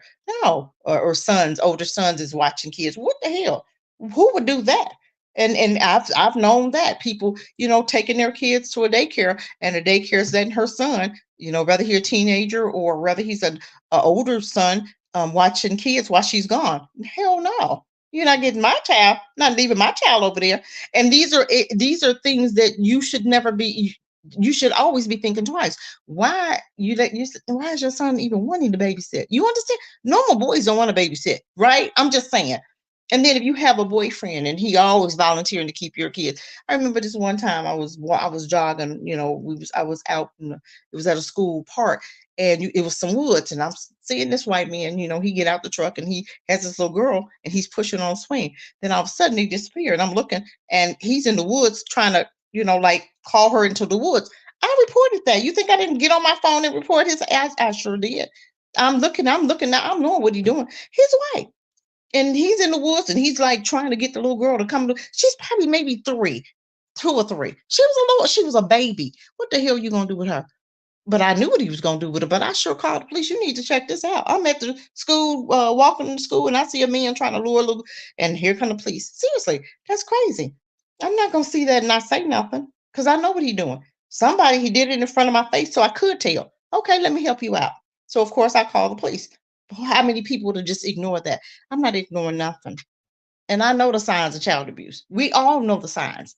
So, if you have a child coming in, he's in the room, and you're in the room, or you see, and that certain person walk in the room, and they, you could tell the child's face if they're fearful of somebody. We're just not paying attention.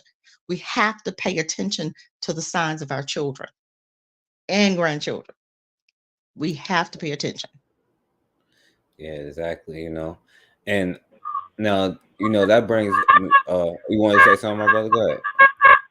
Okay, forecast. This was I think I was about 10. I might have been. I was 10, maybe 11. I think I was in the fifth. I think I was in the fifth grade. It was I was going to Pier Avenue Elementary School, man. The school don't even exist no more. And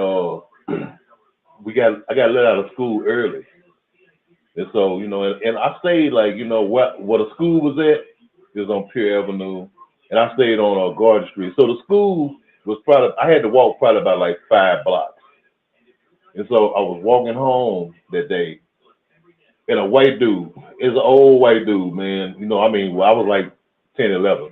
The white dude, I'm guessing he was probably around 50 or something like that. Excuse me. And old white dude pull up in a car right in front of me. Like you walking across the street and a car coming down the street. Like I'm trying to cross the street. White dude pulled right up in front of me. Try to put me in his car, man. Try to, hey man, try to stop me. Hey, let me talk to you. And I'm like, I don't know what the hell, who the hell is this? And the man tried to get me in his car, man. That was something that was a moment in my life, man, that really kind of fucked me up. You know what I'm saying? I mean, I got away. I ran home. You know what I'm saying? The man ran the car, came up the street, up on my street where I lived at, riding up. And I went and told people, man. Police came over. They didn't never catch him or nothing. But yeah, I'm just saying that to say, man. Yeah, I mean, trust me, I know how that feels, man. I mean, I know it's deep with me, man. That's why I didn't want to talk about it too much. But yeah, that kind of thing that almost happened to me one time. It was on a couple of occasions. You know what I'm saying? It was on a couple of occasions where it got even worse than that.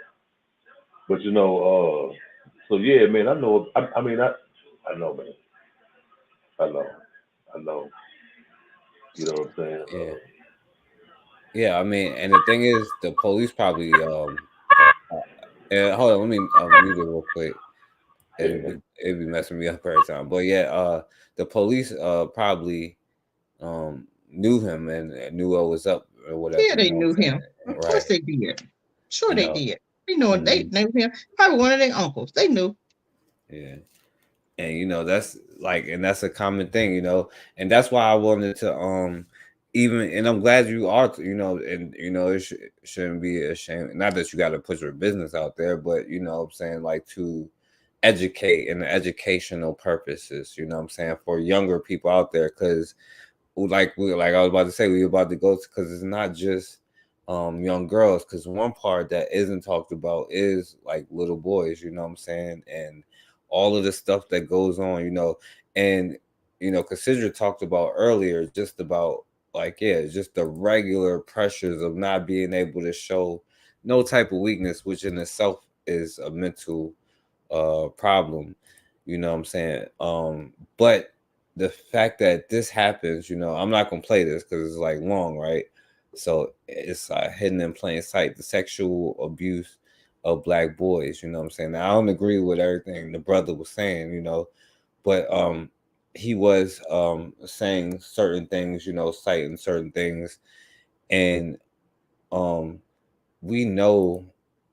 See, even this is like hard to listen to, just to listen to Black men talk about it, right? We had to walk past these bushes. It was dark. Nobody could see us. We went in there. He said, he's, hold on. It's not really him saying it, by the way. He had to get somebody else to do it. Sorry. Take my pants off. And I had no control. Yeah, so because and another thing, because we also know, like, listen, like, their Black boys have a history of being molested, and a lot of the slave people was gay too, what I'm saying. They would molest little boys, what I'm saying, touch little boys, right? White bitches would probably have raped Black men more so than the other way around in the world, what I'm saying.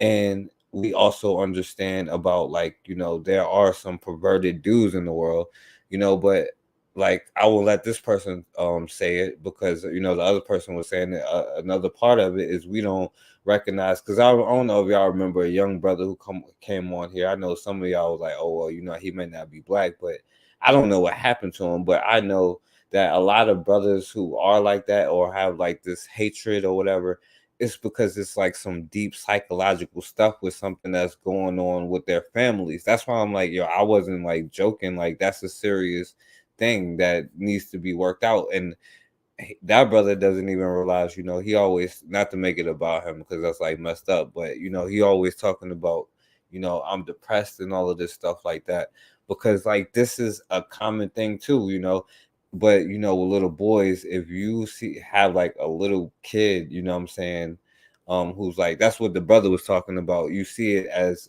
something that's good, a grown woman, what I'm saying, doing something to a little boy, what I'm saying. And I'm gonna let this person or whatever, talk about it. What's good, GeoFuck Psych Perspectives? And I think it's important that we talk about this. Sexual assault and abuse. First of all, if you're on Twitter, you probably already know about this. But a 20-year-old black woman sexually molested, raped a 12-year-old black boy. And that black boy ended up contracting herpes from that 20-year-old black woman. And a lot of people have mixed views on it. In the video, you see the 12-year-old black boy's family members confronting the 21-year-old black woman who molested and raped him and gave him herpes. And it's two black women. One black woman is the one filming and talking, and another black woman comes in and like suplexes the 20-year-old black woman that raped and molested and gave the boy herpes.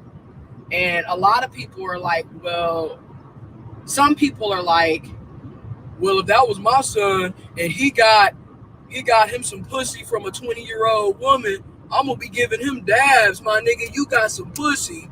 And then other people are like, what the hell, nigga? That's child molestation. That's rape. He's a 12-year-old boy. He clearly cannot consent to that type of activity with a grown 20-year-old woman. On top of the fact that he contracted herpes because of this 20-year-old woman that molested and raped him. So I just want to talk about this because I feel like oftentimes, especially when it comes to masculine people, men, boys, they are victims of sexual assault, sexual abuse, sexual harassment, and sexual violence too. And nobody really talks about that. And then going deeper, feminine people, women, girls can be sexual predators, abusers, harassers too.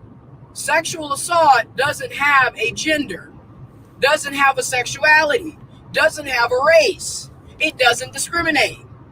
However, if we're going to speak in terms of statistics and numbers, statistically speaking, men are more likely to be the aggressors.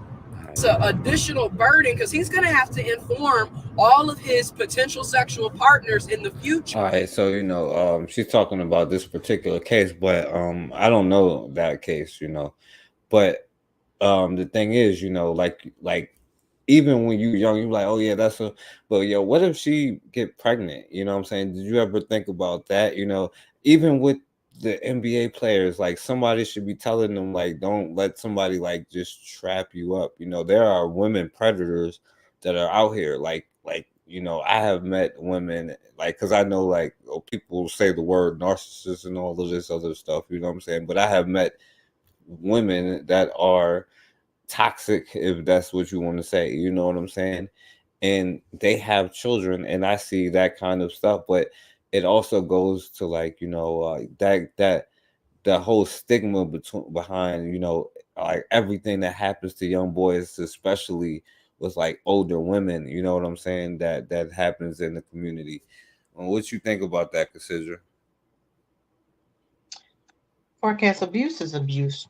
And we think stereotype, we look at our little boys as being tougher, just like the one dude. So we getting some, we giving them dab, but still abuse is abuse. How did that affect him? How? We're not understanding that because we don't have anything in writing says, oh, it makes them feel like this, blah, blah, blah. But we think, oh, because it wasn't sodomy, it was okay. No, rape is rape, sexual abuse is sexual abuse. And we have to look at this and go, it needs to be dealt with. Her family. I mean, where did it come from? Let's be honest here. Let's be honest. For a 22-year-old to be raping, something happened to her. Who did that to her? Rape, if you've gone through a rape, you raping folk. You know what I'm saying? Abuse is abuse, right? Rape is rape. Who did that to her and when? Because she's not telling the truth. If she'll sit up there and tell you, no, nobody. Oh, it's somebody. You're just not telling it. But somebody did her the same way. You feel me? But did anybody say, hey, sit her down? Okay, we need to get her some help. We need to get her some help. What happened to you? And who else did she do that to? That's the only one that's the one she got caught with. But who else has she been doing this? She's probably been doing this for a long time. Because I guarantee you, when she was 12, she was raped by somebody. And she just doing what was done to her. Kids repeat what's been done to them. They repeat what's been done to them. Just like even my granddaughter, even when my kids were small, when they're friends, they didn't have too many friends spend. I never let them spend the night, never. But every now and then they want a friend to spend the night. Okay, we kept the door open. I had a little bed that I would have underneath their bed, and that they never slept in the same bed. It was a night light on, doors open, and I'm checking. Seriously, we're not doing that. We're not playing these games because people, I don't know where that little girl, I don't know what went on in that little girl's house. I don't know, she could have been abused, and now you're trying to experiment, and you ain't doing it up in my house with my girls. So I, always kept the doors open and lights on. You know what I'm saying? So we have to really think about this stuff, and you don't always want to think somebody is doing something, but you always have to watch. You always have to watch for stuff like this because you don't know how the other kids are growing up in their houses. Even with the gay men, you letting gay men watch your boys. Are you out of your damn mind? Because somebody abused them. So this is a lot of time why they are the way they are. So you think I'm gonna let my children go and no, or I won't dare let lesbians watch my daughters. Are you crazy? Why would I do that? It's just like putting them in a candy store. Okay, here you go. Here's my daughters. You got to be out of your mind. So we have to start thinking about this. Boyfriends, stop letting your boyfriends keep your children. That's not their dads. Stop. Put the asses in daycare. Who been watching them? So now he's there, he's free, and there's a price to pay. It ain't always free. You paying a price somewhere. Those are not his children. Stop trusting these men. Some of these men came from prison and they got these girlfriends who got children. They don't want you, they want your kids. Seriously. They know that there's going to be a time when you're going to ask them to babysit. And I'm going to harp on this because this is what's going on in some of these houses and these stepdads.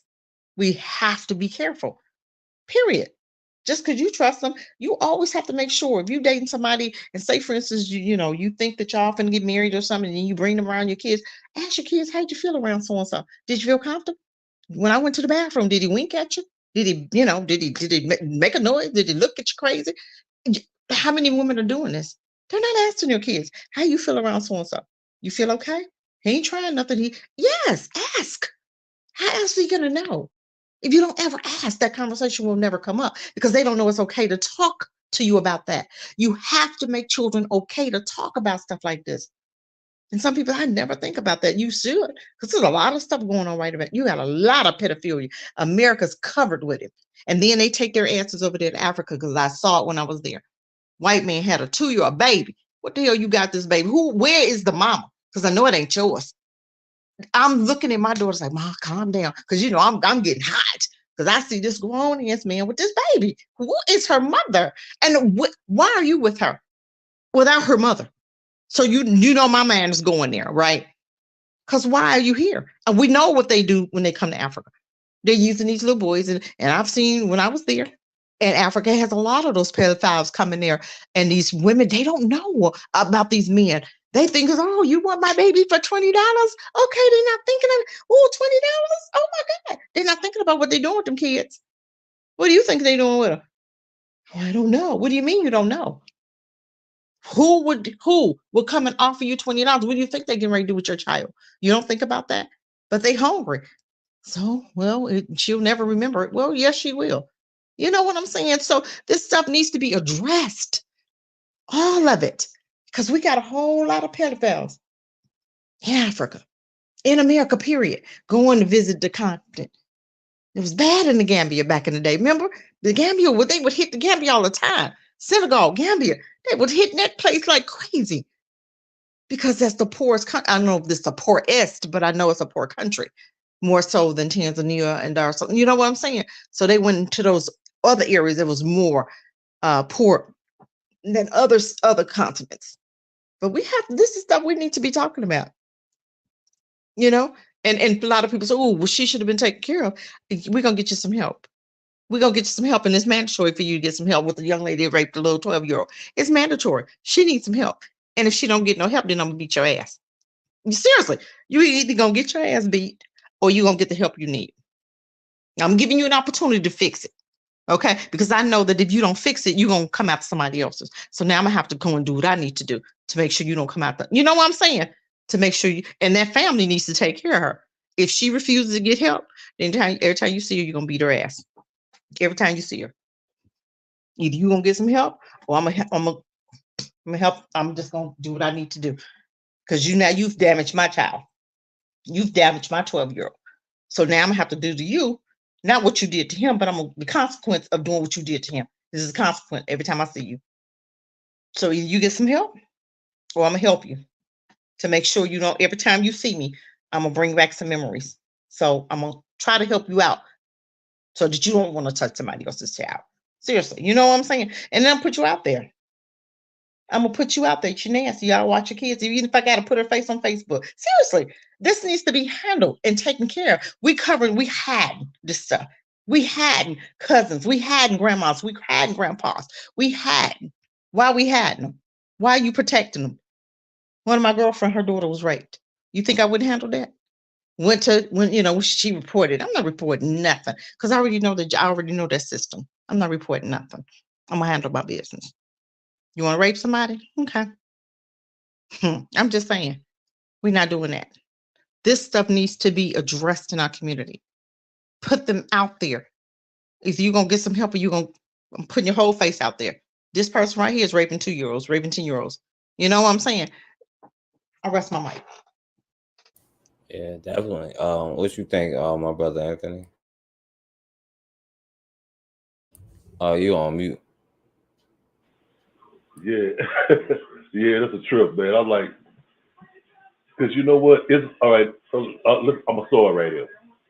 Today, in this day right now, they have it like they got this thing like an older woman with younger men. You know what I'm saying? What they call it, a cougar.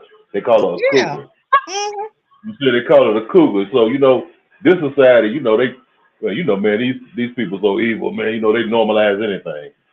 But I'm saying, now I remember when I was like, I was a teenager. I think I was 14 years old, and we was at church, man. We went to church, like we was me and my brother, my mom, my brothers, and I remember we got to church kind of a little bit late because my mom was an usher.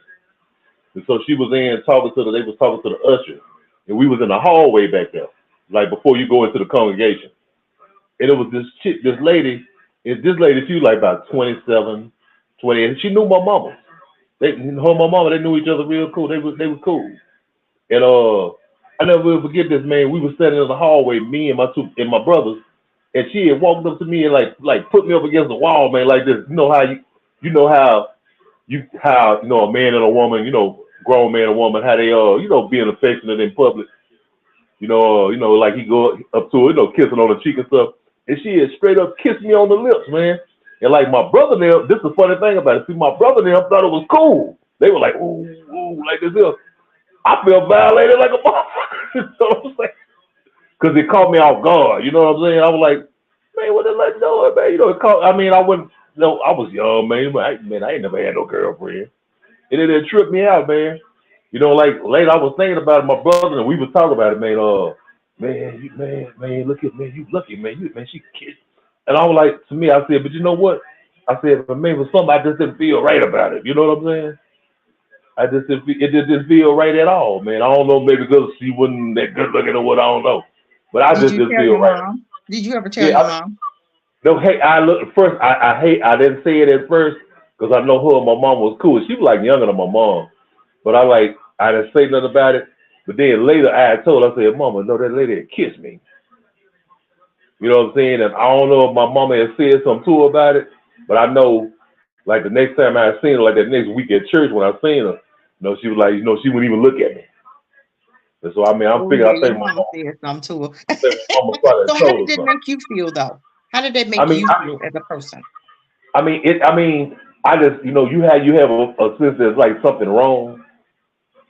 I mean, it's a different thing. Like, you're a boy, and you're adolescent, and and all we thinking about is girls, ladies anyway. You know what I'm saying? And like, it was kind of like it was a mixed thing. Like I was caught up between, I like attention from females, but like it was just something wrong about it. You know how she just like my mom. She was just out there talking to my mom. But we was all in the hallway, and my mom went in the study like to talk to the pastor or something. And she just turned around and like pushed me up against the wall. Like I mean, like some stuff you see in the movies. That's romantic stuff, but this wasn't romantic. The woman just pushed me up, and I'm 14. And I know she was like about 27 or something. And I mean, it just kind of throwed me for a little bit. You know what I'm saying? And I was just like, damn, I knew it was wrong. I knew that she was too old for me. And yeah, it was a trip though, man. But I'm saying it to say that we always look at the abusers as being like as being men. You know what I'm saying? We always abusers as men. It's a dirty old man, or or it's a guy, that's doing the abusing. But like every now and then, it's a minority. But sometimes it be females doing this stuff too. It be females doing it too. And I'm just like, it was just a trip, man. At the time, I didn't know how to feel about it. I mean, like I said, I was about 14. You already going through adolescence. You kind of confused about some stuff anyway. And but yeah, I mean, it was vivid though. I remember that, man. I just like, man, I was like, man, what just happened? You know what I'm saying? And like I said, my little brother and them, they were laughing. They were laughing like it was cool. But me, to me, I just feel like, damn, I don't know about this. So I mean, I was confused, and I was kind of like, how we would say today, man, like she violated my personal space. You know what I'm saying? And I just like, why she did that. I was like, why she did that. That's the main thing I always say. Why did she do that? If it was something wrong, it was something wrong with her. She was like a pervert. Yeah, I leave it at that, man. But, yeah. But, yeah. She was a grown woman. You know what I'm saying? Yeah. You mute your mic. Okay. Yeah, but yeah, yeah, that was a grown woman. Like, yeah, she had no, and you were violated. She did, and like, first of all, like, like, really, I know there were dudes and stuff. Like, no woman should just walk up to you and like grab you or kiss you or nothing without you being down with it. You know what I'm saying? Unfortunately, like to be real with you, it would only make sense for a dude if that person is unattractive or something. But it doesn't matter. You know what I'm saying? Like, and I like, that's just the truth as a dude. You know what I'm saying? Like, but like we'd be like, oh, that's a good thing. You know what I'm saying? Oh, you got, what I'm saying, you a young dude, but that's not a good thing. You know what I'm saying? And with all of these teachers out here, because we ain't even talking about all of the white teachers out here doing stuff to people. You know what I'm saying? Like, I never even thought about it that way until like I got older. Like, but this white chick who was my elementary school teacher, I was in probably the second something grade. You know what I'm saying? She kissed me on my cheek. You know what I'm saying? Like on the last, like, you know what I'm saying? Like, but like she kissed me. Like I was like the only person that she kissed. I still don't know if it was like a big deal or nothing, but like, you know what I'm saying? Like, but this happens on a regular. If you look on the news right now, I'm pretty sure you'll see a white girl in the news right now for you know what I'm saying, sleeping with one of her students, you know what I'm saying? So yeah, little boys definitely get violated. We just look at it differently, you know what I'm saying? Especially just depending on, you know what I'm saying, the circumstance, but it's no different, you know what I'm saying? Violation is violation, you know. Um let me cuz I know we don't got that much more time. Um all right, so I'm not gonna play any of this. This is like long. This is the one I sent you, Cassidra. You know, black men Oh coping with yeah, that's good. generational Yeah. trauma. I'm gonna listen to the rest of it. Yeah, you know, but yeah, like you said, they was just talking about a lot of. I ain't listened to all the way to the end because it's like an hour or something. I listened to like most of it though, like pretty much all almost to the end. You know, but this is another thing that I wanted to, you know, kind of touch on, and then one last thing after this, because this is just another thing, you know, um, the alcoholism that is in a lot of people's family. I know. Speaking of my, like, I never met my grandfather. He died like 3 years before I was born. But you know, according to everybody, when he got older, he was always drunk. You know, you want to say something, my brother? Hey, give me 5 minutes. I'm just gonna go get his dog his food. All right. Okay. Yeah. So, you know, I know that that's like a history thing in my family. You know, even people, and that's just a way that if you even go back and look, you know, a lot of brothers deal with a lot of stuff. A lot of us, you know, in general, deal with stuff by just drinking. But I'm gonna just play a little bit of this, brother. Here. People don't talk about it. I spoke about it in previous episodes here in very early episodes, but like alcoholism is a real thing. And black folks, for whatever reason, won't address it.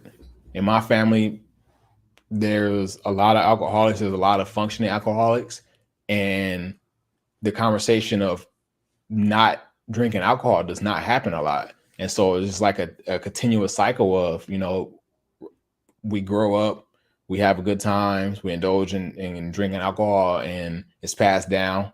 And it's not really passed down, but it's like younger people see people who we look up to doing these things. And so now we want to do these things because those people we look up to are cool to us. And so we pick up those same habits, and we don't really realize the negative effects behind picking up those same habits. We don't realize that alcohol is tearing apart so many black families. We don't realize that alcohol is tearing apart so many black bodies. We don't realize that the mechanisms and the reason why alcohol and the reason why liquor stores and in so many different neighborhoods just continue to tear down our communities. We don't realize those things. And so after I removed myself from, I didn't really have this realization when I first started drinking, but after I removed myself from drinking and just All right, so you know, you get the point. And I would say this, you know, and I probably even shouldn't say this, you know, but you know, one thing about like, you know, even with my dad, you know what I'm saying, who like, cause he mentioned like the functioning, you know, alcohol, and I ain't gonna say like he's an alcoholic, but like, you know what I'm saying, like he drinks too much, you know what I'm saying? Even when I was younger, you know, like when I was old enough to go to the store, he'd be like, you know, bring me back a beer. He wouldn't like send me. He'd just be like, if I'm there, you know what I'm saying, I'll bring me back a beer. And I never like even felt right. Cause even in that history, cause like, you know, my mom would tell me about my grandfather, and then, you know, she ended up with the person, you know what I'm saying, although like I said, he was a great dad or is a great dad, and that everything, you know what I'm saying, well, I ain't gonna say everything, but he did everything that he could, you know what I'm saying.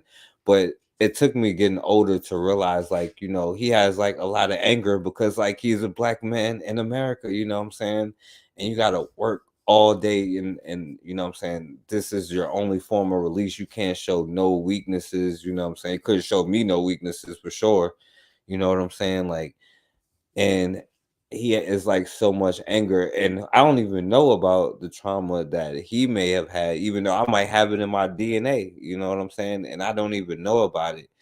But you know, that is the way that sometimes you, like, people in our community cope with it, you know what I'm saying. And you know, I don't know, so like, but what you think about that, Cassandra? I was just thinking about Let me ask you a question. I know I don't want to get off the subject, but I want to bring up a point as far as the abuse. And I think, and maybe I'm not, maybe I'm wrong, but I think when you have a mom and a dad that are married, and the mom back in the day was always home, didn't leave her children with anybody, I think those children were more safer than they are today, because right now you got so many single women working, and they have all kind of people watching their children. You know what I'm saying? You have brothers, older brothers that's abusing their sisters, and you got uncles that's watching. You got grandfathers. I remember a few years, maybe about 10 years, it was one young lady who was renting out a house that we had way back, yeah, and they were renting, and they were black, and her dad was keeping her little girl, and found out that the dad was molesting a little girl. But listen, the dad molested her. So I'm looking at her and I'm like, why the hell would you allow that? Made no sense to me. I just couldn't make sense of it. But they said that's some type of a syndrome that you go through. I don't know what type of syndrome, but they said it's type of syndrome. So I'm like, well, did you even think your dad, considering what he did to you? So I'm thinking that when you have more of a marriage, when black families are together, I think it's maybe less of a chance of abuse in that family, especially if you're keeping your kids close. Some family members, not to let your children, go over their houses. You already know the ones that you can trust. And even with that, you still keep them with you, because I just want to make sure they're safe. What do you think about that? Is that true? Because we have a lot of single women now who let anybody and everybody keep their kids. The boyfriend keeping them, the neighbor down the street keeping them, the brother, the uncle, the cousin, the distant relative, and I think that's what happens. We allow a lot of doors. We open a lot of doors with the single women trying to do it all. And you can't do it all. You can't work 16 hours and you're not there with your children. You're working 3 jobs, and you got a lot. So what do you think about that forecast? And Anthony? Yeah, that's true. I say all the time that when I was coming up, my grandmother lived with us, so she was able to like take care, even though my mom and dad had to work. And that's the problem right now. Well, it's already a problem if you only got one parent, because it's not even designed to be that way. But even now, like, it's everything costs so much, everybody gotta work. You know what I'm saying? Like, you gotta send your kid to work when they're 16, you know what I'm saying? Like, just because to try to pay all the stuff, because everything just costs so much right now, and they make it hard by design, but that just means like you got to work harder and whatever. That's why you got to have a plan when you having a child, so that that they'll always be in the custody of somebody who can protect them, you know what I'm saying? And like, let alone just what they get educated in, you know what I'm saying? But just as far as their protection, but it's like it's super hard right now. That's why it's like it'll work with a community based kind of mindset. I think more so it'll always work, but that's just up to us, like, is we going to do it or not. But I think that's like, it's true. What But you even with you saying that, I think, and then Anthony, I want to hear yours. But even with that, this is when, because everything is going up, and if you have that extra room, that's when you bring family members. You know what I'm saying? That's when you bring grandma in, and that's when you bring people that you can trust into your house to help you. Family members, and the ones that the ones that you can trust. I ain't talking about the one that getting high, getting drunk all the time, and you know and you still having a conversation with your children. But I think because things are getting so expensive right now, it, you have to bring other people in right now, especially for these single women. They trying to go to school, they trying to work, instead of this is why I tell young folk, wait to have them babies. Let's get married, let's go to college before you get married, then you get married, then you have babies, then you have some help. You cannot do this thing by yourself. And so many of our children, our young girls, are doing it by themselves. And I mean doing it by themselves. They pregnant by themselves. As soon as they tell the young man he gone, you know, But so this is another issue we need to probably talk about. Pregnancy, younger, and these boys walking out. That's a topic that we need to have. But I'm glad for you guys' honesty. What do you think, Anthony?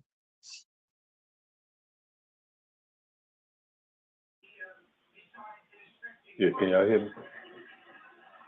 Yeah, I can Yeah, hear you. yeah, we hear. Yeah, I when I go feed the dog. But yeah, Miss Consider, just say that question again. Ask that question again. I think I asked the question as far as your mom, when you had your mom and dad, um, do you think that it's more a slimmer chance of being abused when you have your mom at home and your dad at home and your mom is the housewife? You know what, back in the day, how moms didn't work and dad, or like forecast had his mom and dad work, but grandma was there. You had a responsible adult that you knew that was going to keep your child safe. You think that's more, how do you think about that comment? Do you think that's true or no? I mean, I think family. Family. That's an answer. Family. And when we say family, we talking about when I say to me, when I say family, I'm talking about like, cause I had a stepfather. Okay, so yeah, he was my mom's husband, but like in some way, he was family, but in some ways not exactly. But and then like my father, like I say, like my father, my biological father, I never did. He never was in my life, like in the house. Okay, so family mostly to me was like, y'all seen earlier when in the program, the lady who was standing behind me. Uh-huh. Yeah. Y'all see, that was my auntie. That was my mama's sister. That was my Oh, auntie. And yeah, that was my auntie. We call her Aunt May. And she's pretty much like the head of our family. And like, and she raised a lot of us. You know what I'm saying? I mean, okay, okay. Her name was watching.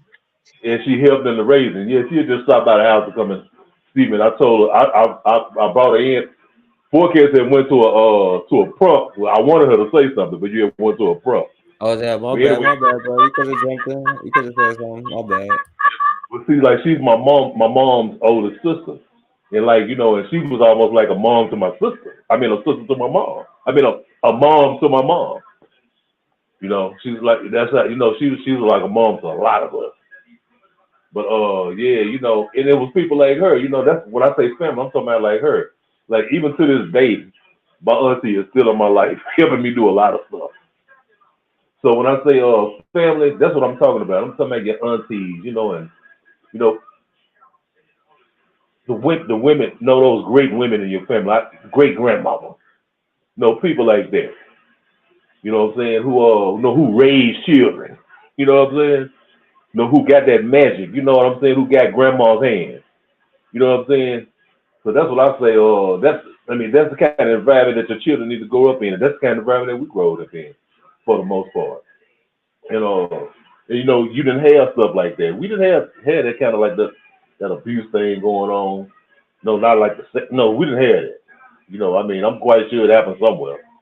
But because we had that extended family. We had that family where people looked out for each other, looked out for everybody. You know what I'm saying? My mom go to work. We got to live at grandmama's house. You know what I'm saying? We got to live at grandmama's house. And so we didn't get left around nobody, no strangers, nobody else. You know. But yeah, yeah. I think I think having that kind of family unit is the best thing in the world, man. To ward off against that kind of behavior. You know what I'm I, saying? Because I believe that. Yes, I do believe that. It's nothing like that extended family, to yeah, be there to be able to turn to. But a lot of single women, their moms out there with them. You know what I'm saying? And ain't nobody trying to watch kids. Grandma ain't trying to. Great grandma, she ain't trying to. And you got the whole generation out there. And the but see, kids. that's the day, Miss Consider. Now, Exactly. when me and you Yeah. growed up, now I'm 57. Know what I'm saying? When we growed up, it was way different. Great Yeah. grandmama was way Way different. Yeah. It was a way different thing now. See, great grandmama today might be 60. You know what I'm saying? My great grandmother, my great grandmother, Might Miss be 40. What you talking about? yeah, my great grandmother, when she died in 1979, my grandmother was born in 1894. She died in 1979. Her name is Annie Mae Johnson Chips. We call her Mama Chip.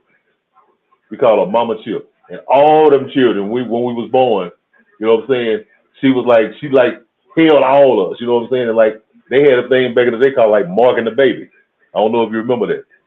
Like Morgan the Baby. Uh-huh. Yeah, where they mark, I remember them telling the stories how my grandmama marked me. You know what I'm saying? But we had that back then. Today, Man, great grandmama don't know nothing about that kind of stuff now. Like I said, she trying to go out to the club and shake her ass. You know what I'm saying? She trying to do the same thing. I'm saying, mama is Suki Hunter. You know what I'm saying? Grandmama is Megan Thee Stallion. You know what I'm saying? Lord, that's crazy. Yeah, and y'all know that's how it is. Yeah, that's I true. mean, the image. I mean, what's being pushed on women today, young women on the minds of young women today, is this old kind of this. It came from that feminist movement of, I can do it all by I can do anything a man can do. You know what I'm saying? And I can, and then now they switched that to I can do whatever I want to do, the ratchetness and all this old foolishness. So I mean, what do we expect? The behavior of women to be now, young women coming up to be now. Look who their role models is. Look who the role models are. I mean, all of this goes into the breakdown of our family structure. Now they got women up here. They got some of these artists up here like, I ain't dignified by calling them these fools names.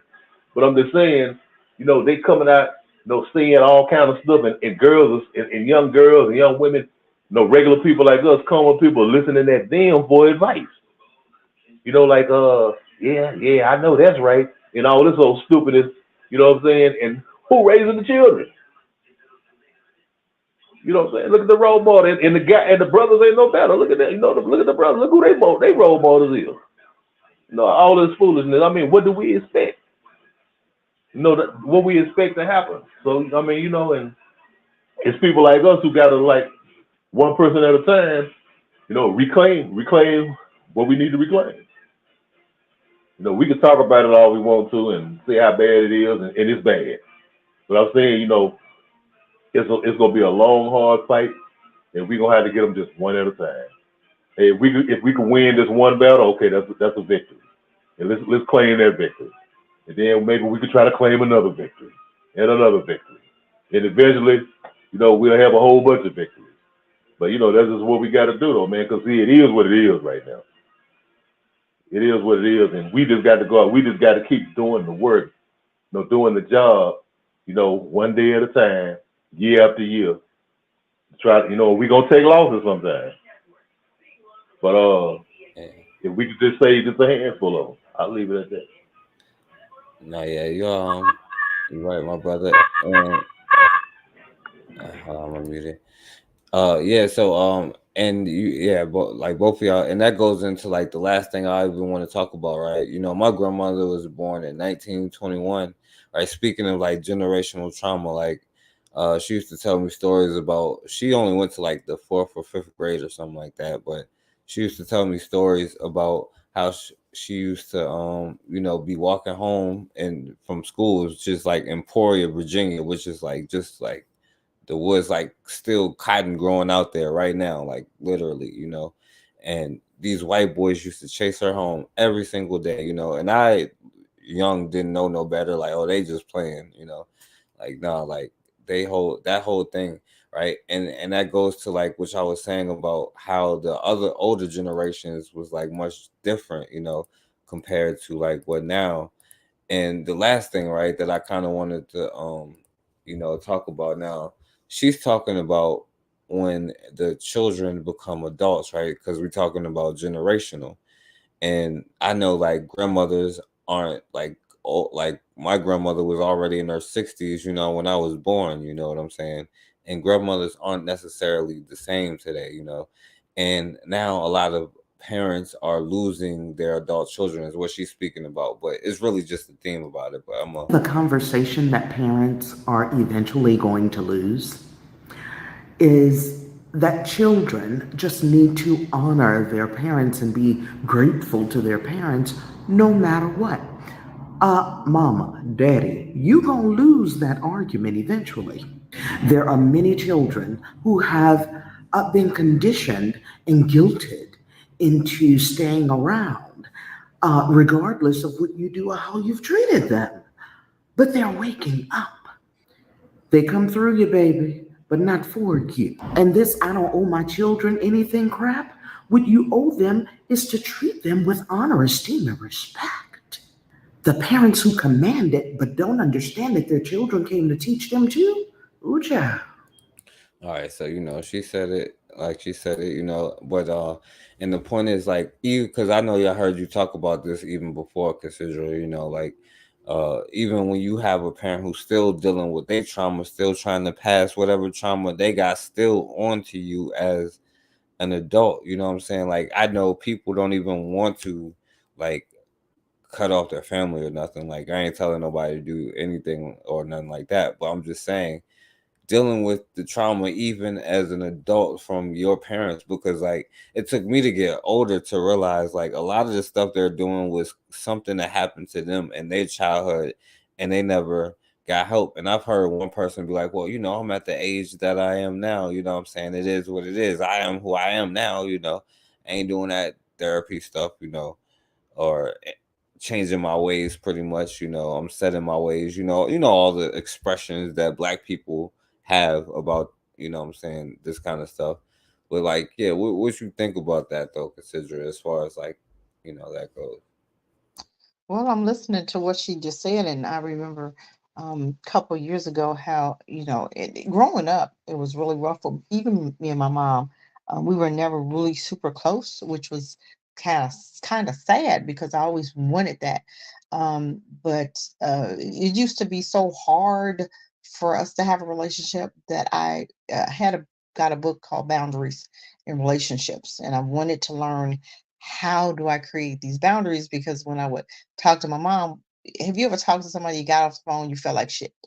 I would always feel like that. And I said, I cannot do this with her, right? Because it was just so hard to communicate, because you have to understand when you have unhealed traumas, it is what, they've not dealt with that. So every time they see you, that trauma comes back, and that's an over and over and over the years, it's over and over and over.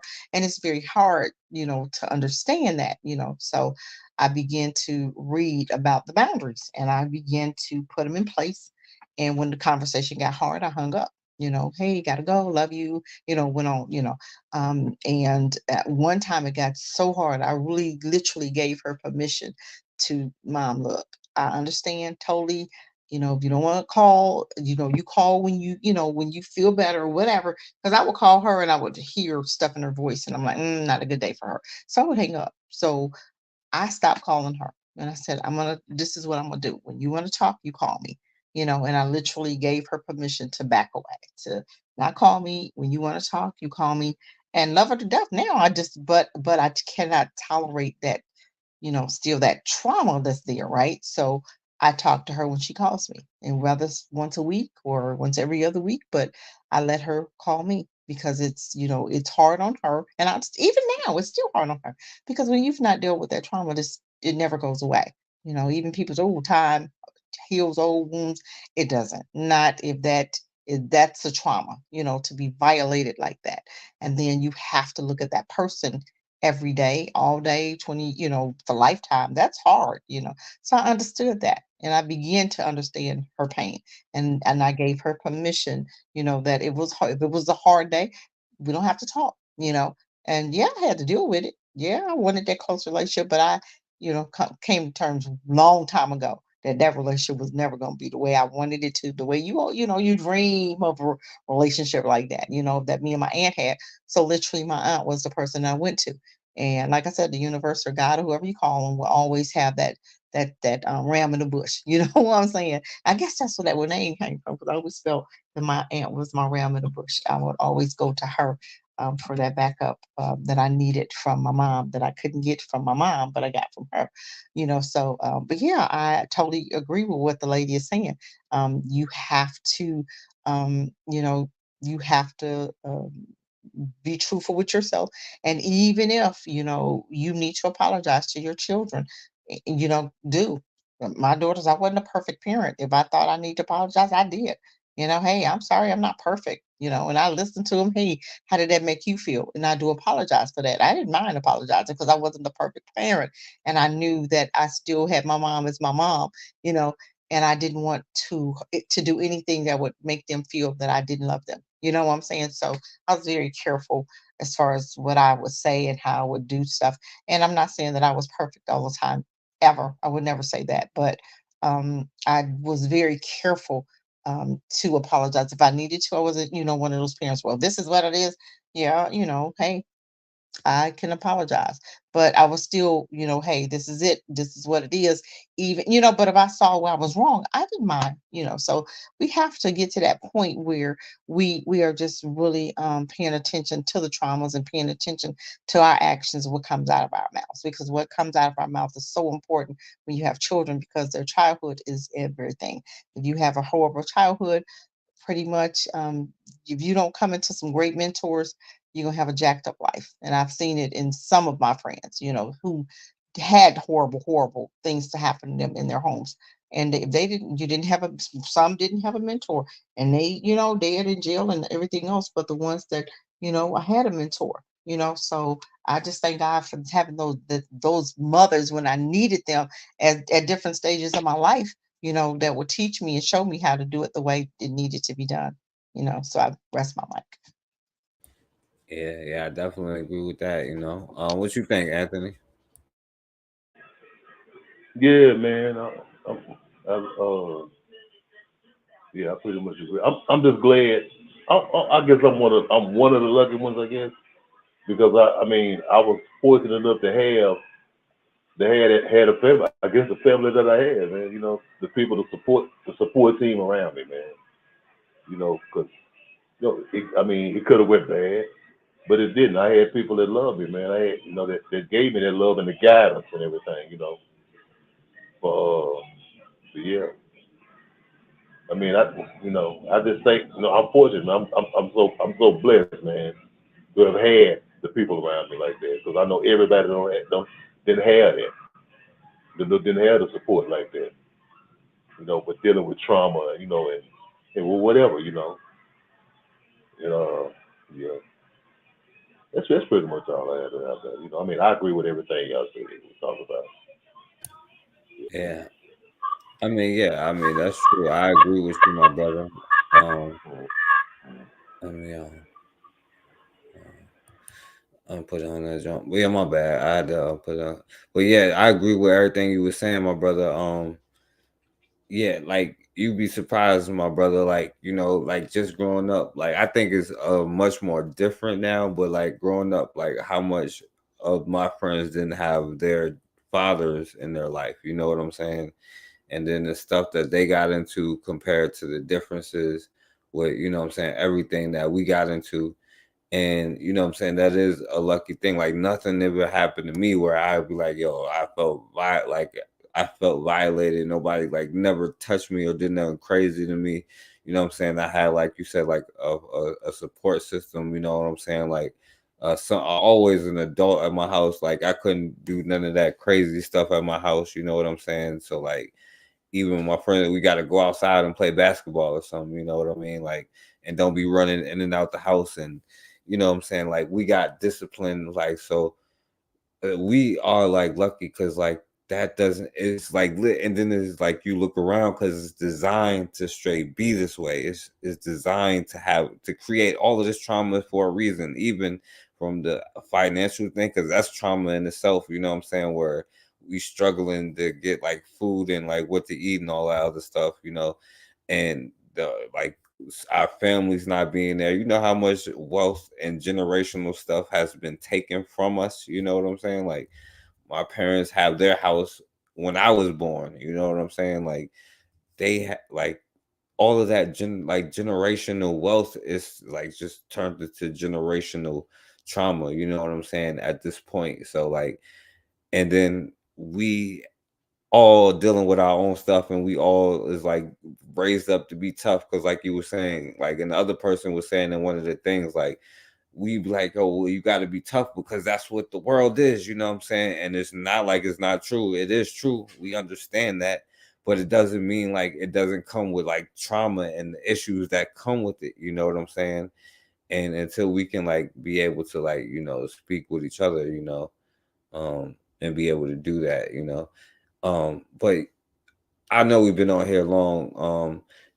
And like before we wrap up, I want to see if and I showed at the beginning, right? It's similar, right? But it's not to throw the topic off because I want to get y'all last words. That's why I'm gonna play this first. Yo, Anthony, can you tell me which movie this come from? Okay, you red, white, and blue. Now you know good, Miss America. How you like that shit, huh?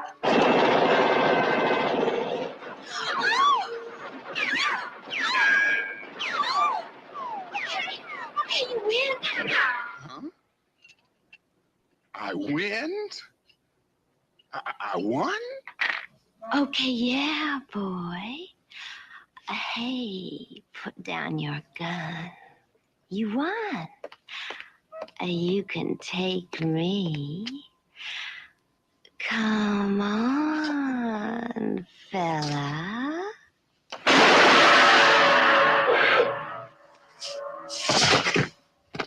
Oh, wow. Man, the shoe shine, I'm the minstrel man, the cleaning man, the pole man, the shoe shine man, I'm a nigger man, watch me dance.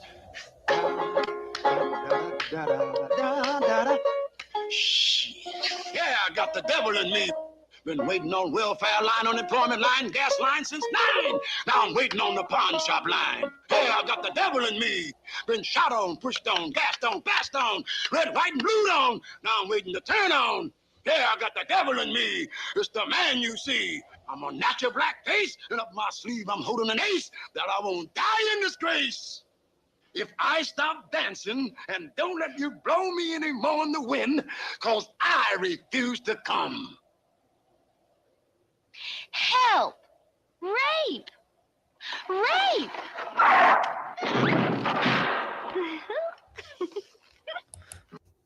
Damn, yo, you know what movie that's from, Anthony? No, I remember it though, man. I remember seeing it. I Oh remember seeing yeah. it. It's been a long. It's been like probably about 10, 15 years. I remember seeing it before though. I Yo, remember somebody showed it to me one time.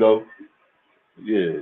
yeah, it's a movie called. I ain't watched it yet. I'm gonna watch it, yo. It's called like Coonskin or something. Yeah, Coonskin. I know. Yeah.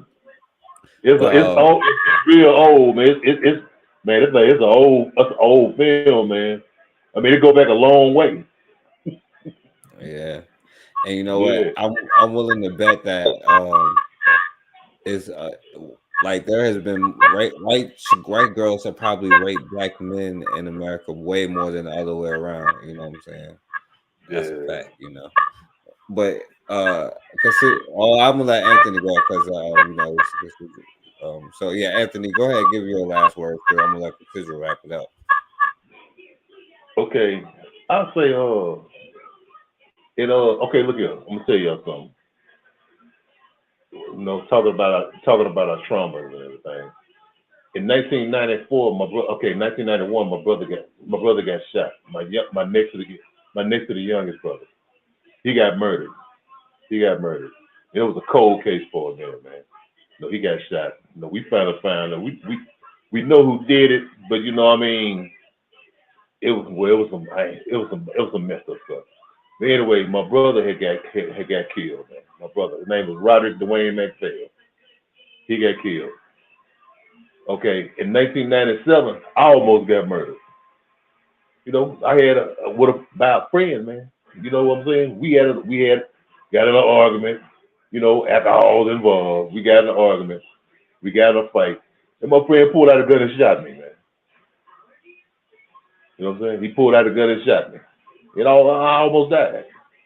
But so I mean, for a long time, I mean, that kind of thing, it stick with you for a long time. And I mean, it's hard dealing with it, and it took me a long time to deal with it, man.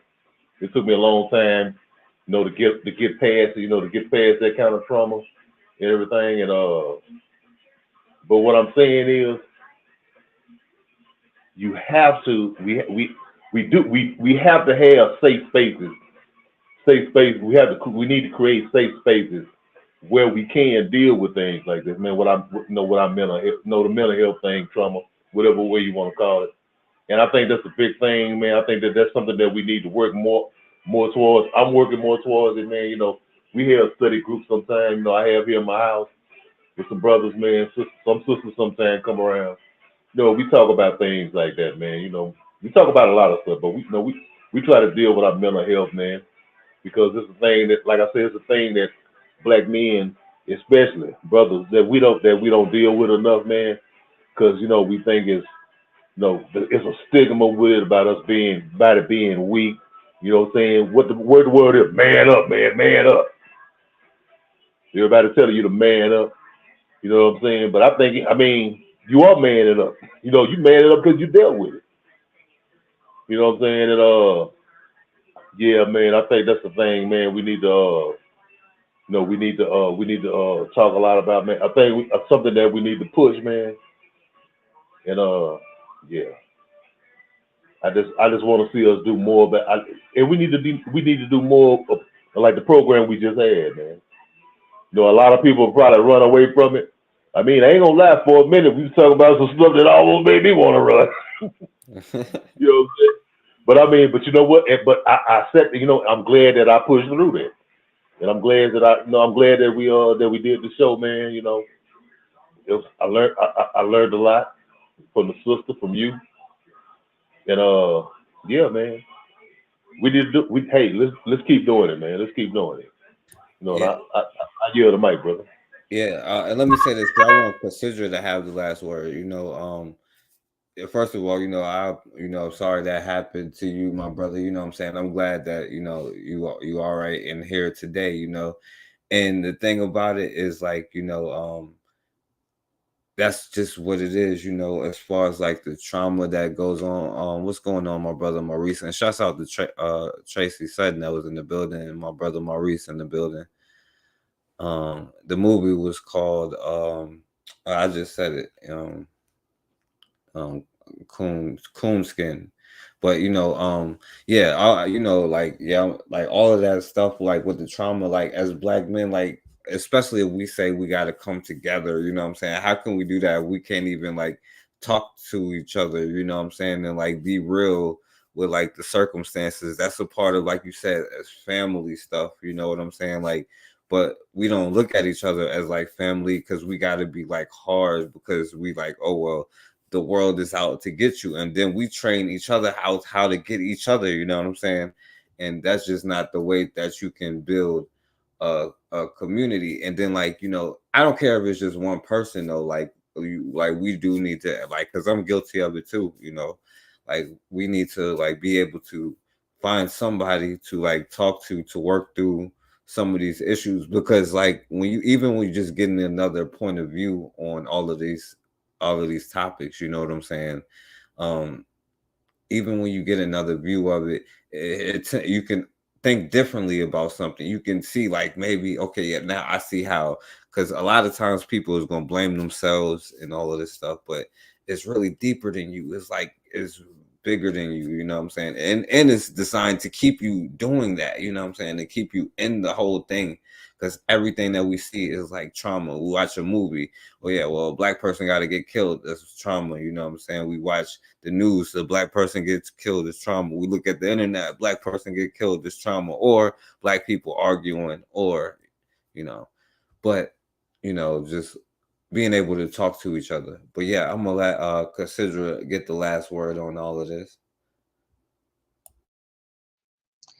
Wow, this was an amazing, amazing show. We need to do so much more of these shows in our community, because, and I'm glad, I'm proud of you, Anthony. You stuck in there, you hung in there, and you did what you need to do, and you pushed through that thing, boy. You should be very proud of yourself. You didn't run, and I'm sure we had some more here than that, because we had some and I'm sure we could have went a whole lot deeper, but we just you got to ease in it sometime. But we have to, let's remember that it is so important, um, for one, our children, okay, who we have around us, um, the male ladies, the males that you have in your life, your sons are watching, and that behavior is a behavior that your son will probably pick up. Okay. If he's slapping you around or he cussing you out, guess who's gonna be cussing their women out? Your son. Guess who's going to receive the cussing out? Your daughter. Because a lot of times if they see those men, or if you have those uncles and those uncles are, treating women really bad, guess, and your daughters are watching that, so even with the man, when you have that man around your daughter, you be very careful how he's talking to you. Be very careful because then later on she'll attract the same type of man. And when you heal, you're out of it, and then you're looking at her like, girl, what's wrong with you? Why you tolerating that? And all she has to do is looking at you and say, because you tolerate it. So let's be very careful. Let's be very careful who we're allowing around our children. If they say somebody is doing something, believe them.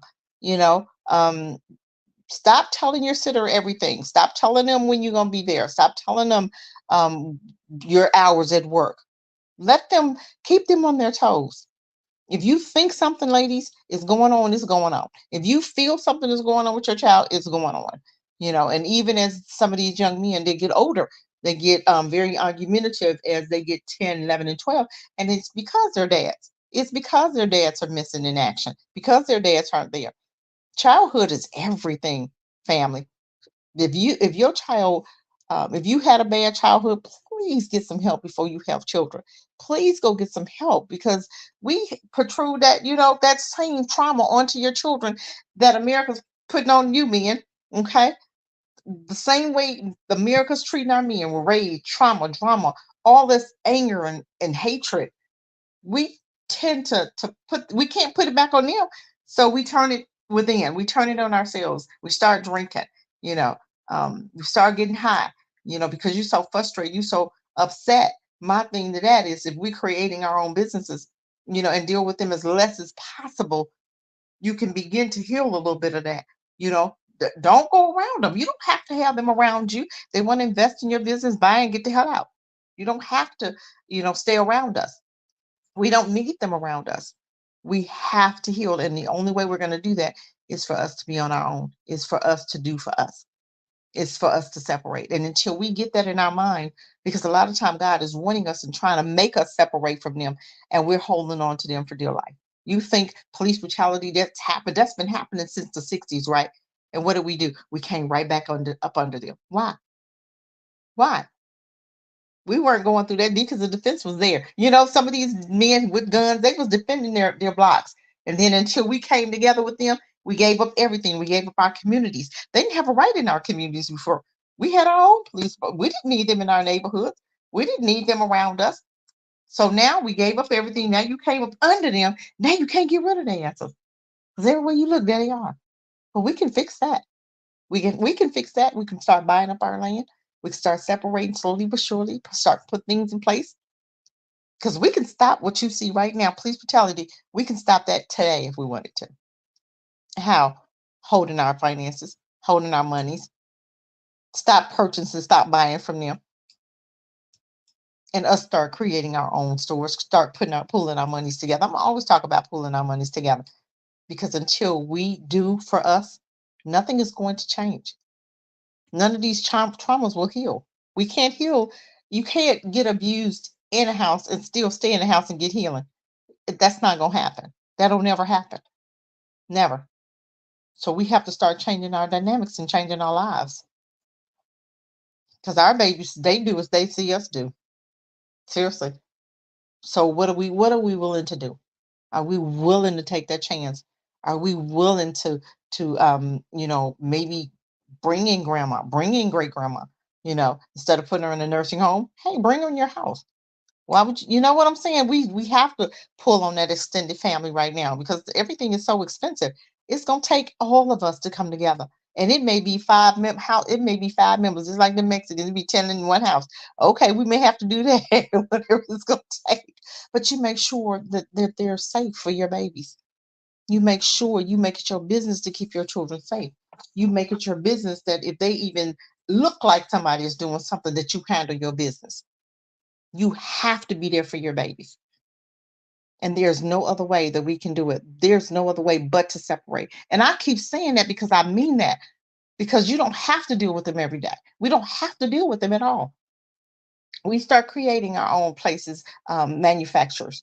Pull your monies together. We have enough Black folk among us that we can have our own little flea market. Not even call it a flea market. We call it our own business. You come with a, you have a building, you separate that building, and you can have maybe 30 people, 30 different businesses in that one building. And that's how you start small. You can have a little grocery store in that little, in that market. You know what I'm saying? These are ways that we can start to develop and separating from them. And we have armed security and no trespassing signs up. So you come over here, we're gonna tear that ass up, plain and simple. It is time for us to do for us and do what we need to do instead of us always trying to, wait for them to do it for you. They're not gonna do anything for you. They hoping you don't never get it together. They hoping that you don't never stop spending. You don't ever stop. You don't ever start doing for yourself. You always come to them for what you need. But until we get smart and we start really understanding our traumas and dealing with our traumas, nothing's going to change. We say we woke, but we're not doing nothing different. We're not building. We're not separating. We're not even raising our children different. We're not even keeping our children from them. So that don't sound like we woke to me. That sounds like we're still waiting on white folk to tell us it's okay to heal. It's okay to, it's okay to separate. It's okay. We don't need them to tell us. We can see the damages of our children by them having our children, our children being around them. We can see the damage of us being around them. What's happened to us? Look at what happens on those jobs. Our men go through hell every day on these jobs. I keep telling you, I don't know how y'all do it. You go through hell every day. And I'm surprised you don't come home and beat up everybody now. And it does happen. It does. It happens. Family members beat up each other and everything. Men, because of what the hell they go through on these jobs. Okay. If you have a talent, let's start creating your own business. What's your talent? You're not too old. Let's separate. Let's start doing what God placed in us to do. Some people can bake on here. Some people are caterers. Some people, okay, you can own your own store. Okay, let's get you about 10 people together, pull your money, and let's rent that building and let's start stocking our own neighborhood stores. Come on, you guys, we can do this. We had a Black station, a guy with a Black service station. If all the Black folk in Greensboro would have patronized that station would have stayed open. People wouldn't even go to this station. And that's the saddest thing about it. This was a Black man with his own station. I couldn't believe it. I used to go to that station all the time. I was so disappointed when I seen the Indian in that store. I'm like, wow, Black folk would not support him. That's sad. Because when Black folk try to step out, we don't support them. That's mental illness. But remember, Dr. Joy DeGury talked about that PTSD, didn't she?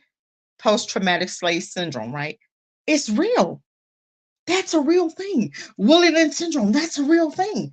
And they try to tell you it's not. It's real. You can stand back and see Woolly happening every day among Black women.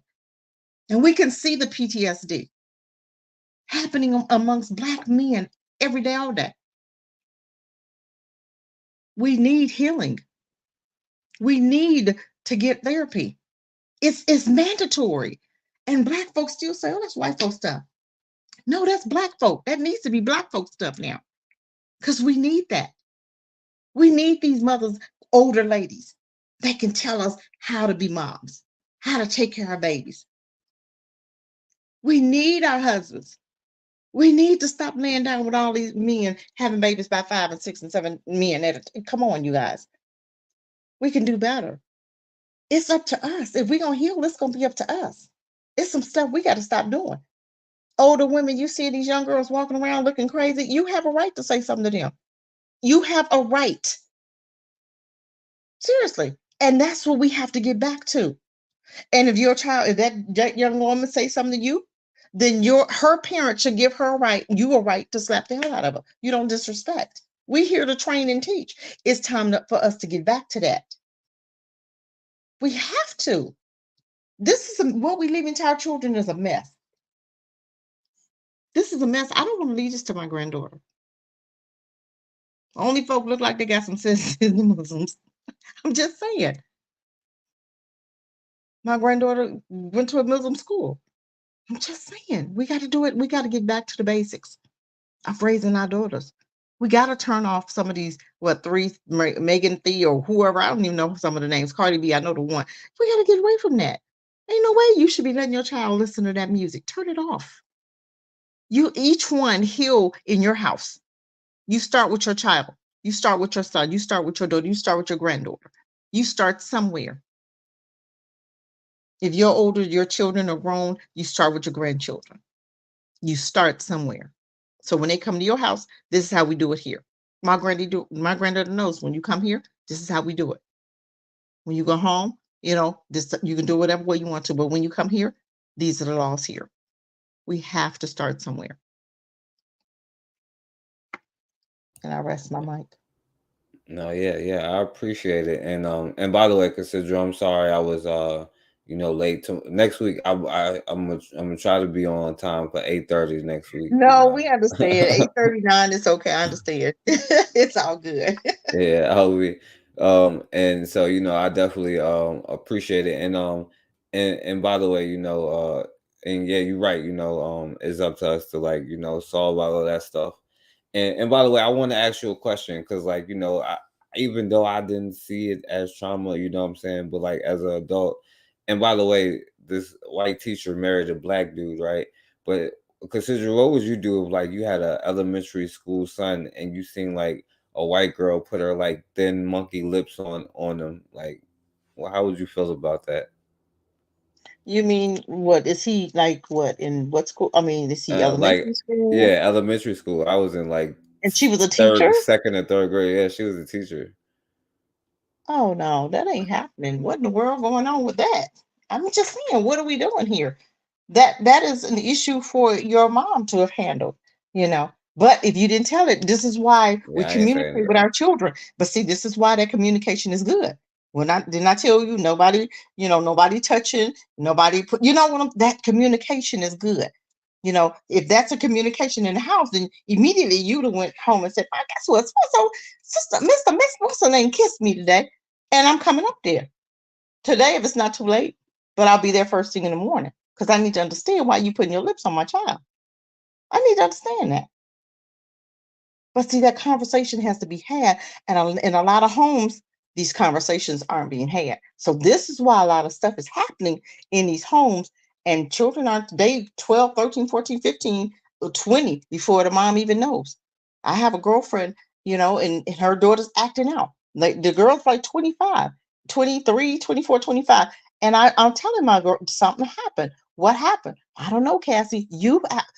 Have you talked to your daughter? Have you asked her? Something happened in that home, whether you left her with somebody or something happened. You have to be honest. And I told her, you have to be honest with yourself. Something happened and take that blame.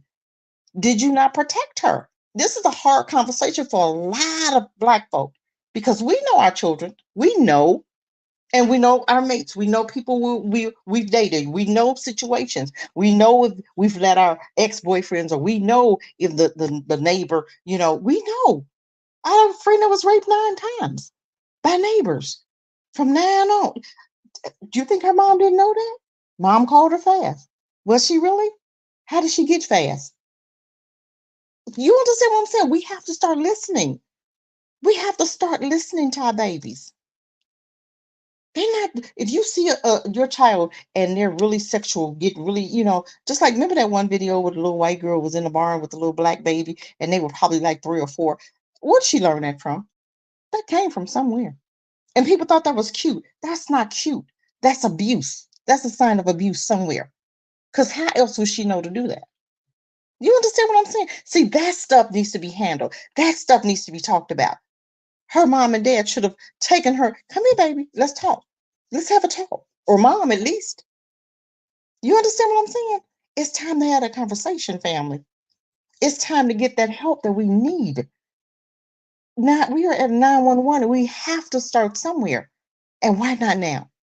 Therapy is not just for white folk, it's for all of us because we all need it. Everybody that's listening to this need some help. We may say we got it together. We don't. Do you see your environment? You don't have nothing together. Look what we're dealing with every day. How could you have it together? How could you? How could you? If you're really honest, we all got some stuff.